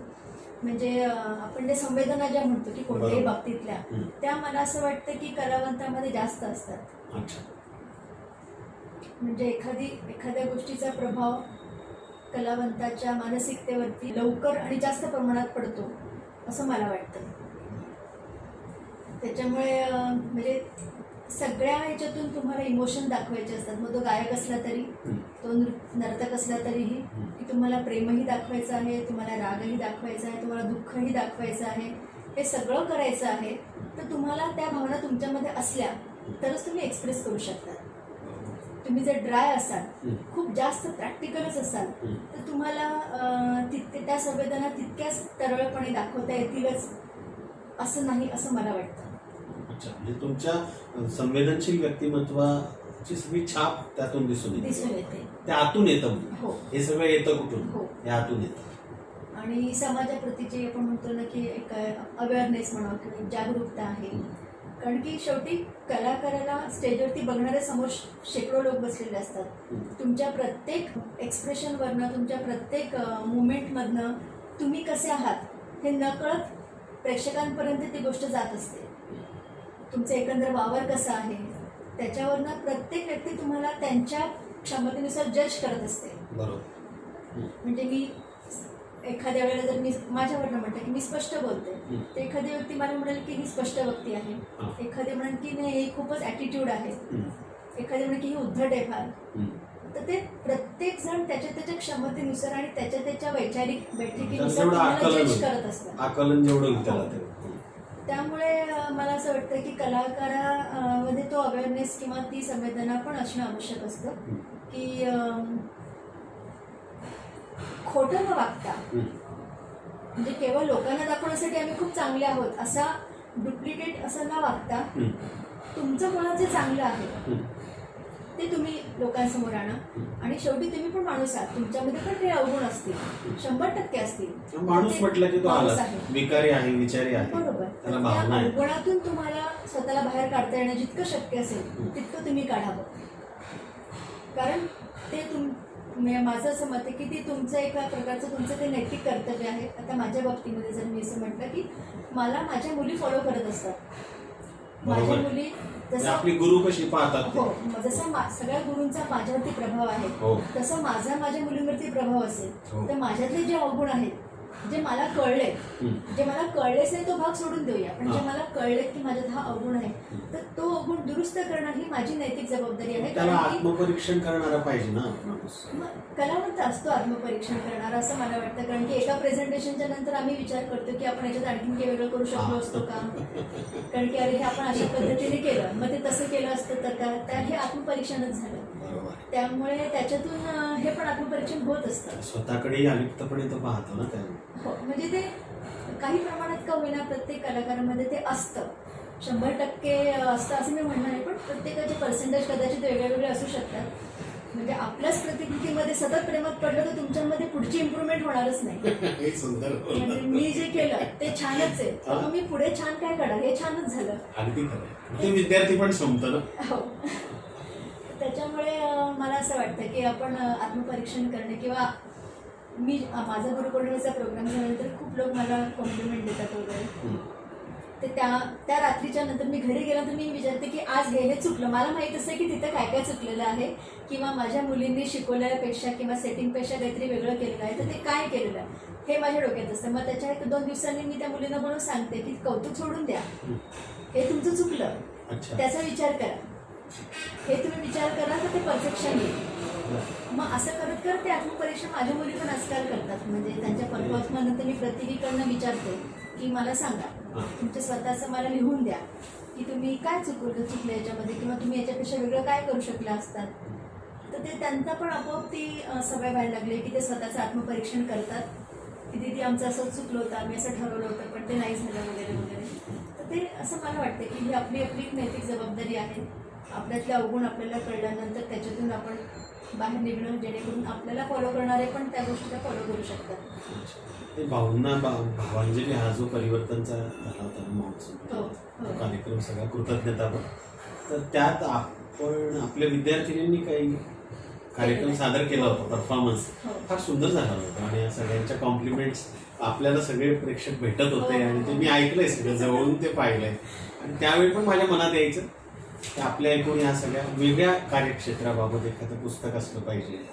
आणि मी भेटून तसं बोललोय तुम्हाला, तुमचा नमस्कार करून. आणि आज हा मुलाखतीचा संवादाचा म्हणजे असं म्हणतो की कलाकार असलं की थोडासा मनस्वीपणा असतो किंवा त्या क्षणाला जे वाटतं ते त्यांच्यासाठी फायनल असतं की नाही मला हे असंच हवं आहे. म्हणजे माझी छोटीशी आठवण अशी सांगेल की जेव्हा माझ्या वडिलांना हरिबाणीमध्ये अटक झाली, मला इंदिरा गांधींबद्दल खूप राग होता. मी तेव्हा किती 4th-5वीत असेल.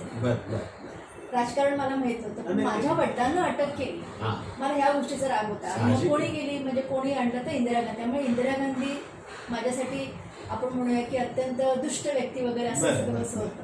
आणि जेव्हा निवडणुका आल्या त्याच्यानंतर जनता दल खूप मोठ्या ह्याच्याने निवडून आले, तर तेव्हा ते मोर्चे निघायचे आपल्या निवडणुकाच्या संदर्भातले. तर मी माझ्या शाळेत भगीरथ शाळेत होते मी तेव्हा, जुनी भगीरथ शाळेत, तर तिथून मी शाळेतून पळून जायचे आणि त्या मोर्चामध्ये सामील व्हायचे. कारण ते इंदिरा गांधीच्या विरोधातला मोर्चा असायचा तो. आणि माझ्या वडिलांचे मित्र त्या मोर्चामध्ये असायचे जे बाहेर होते. बरं. मग ते मला सगळ्यात पुढे उभं करायचे झेंडा घेऊन.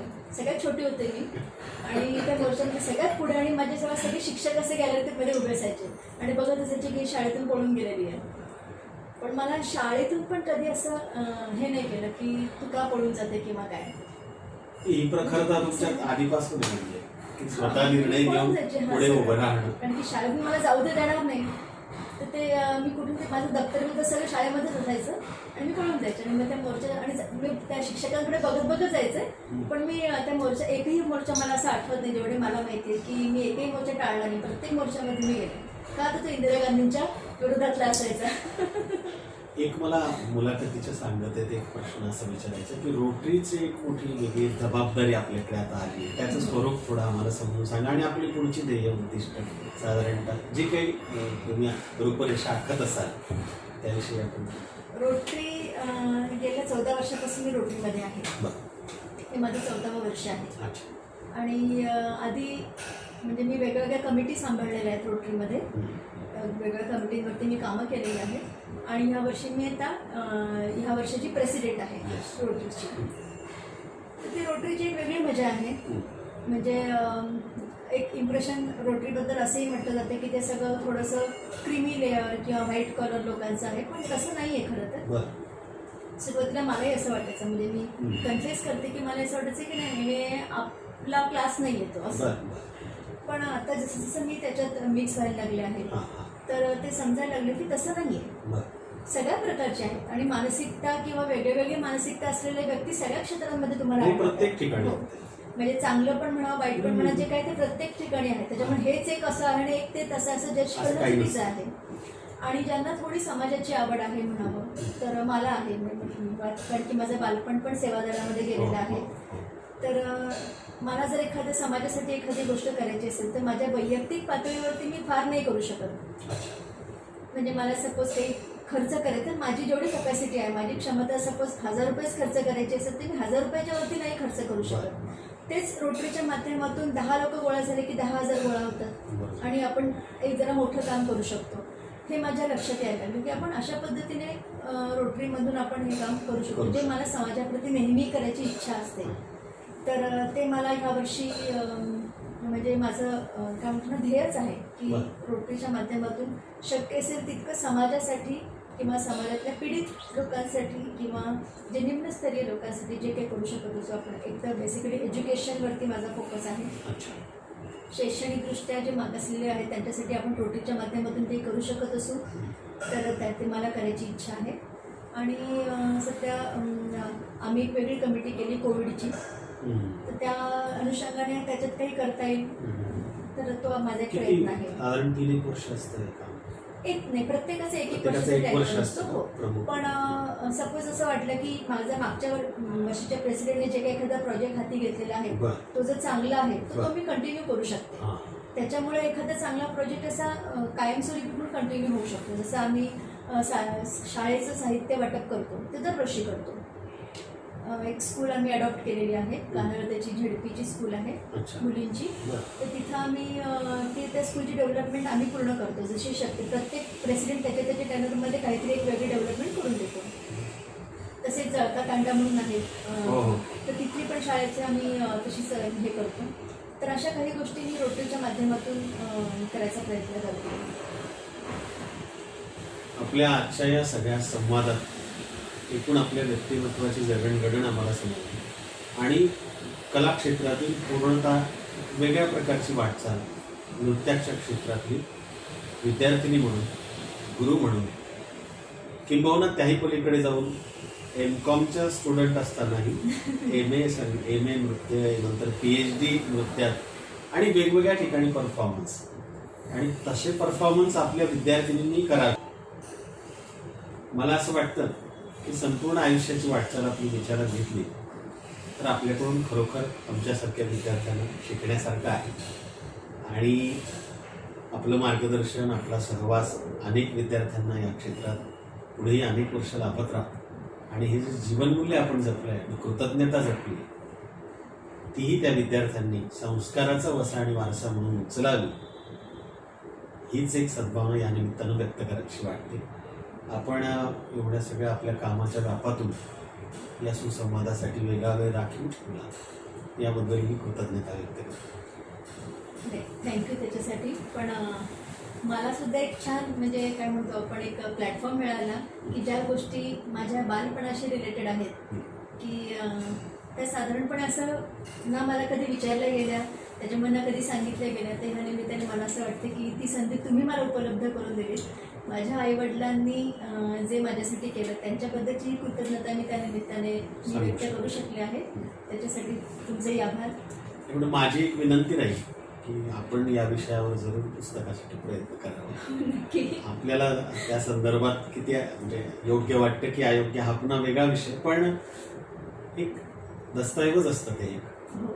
लोक इतके मोठे, आता आमचे पद्मश्री भवरलाल साहेबांनी सुद्धा ती आणि मी पुस्तक लिहिलं, बाकीचे त्यांची भाषणाची पुस्तकं आहे, मुलाखतीची, आणि त्यांना आवडायचं आहे की पुस्तक लेखन हे केलं पाहिजे. ते दस्तऐवज असतं. 32 पिढ्यांचा इतिहासही शोधून त्यांनी ते मरुभूमीतून बाहेर हे पुस्तक केलं असेल.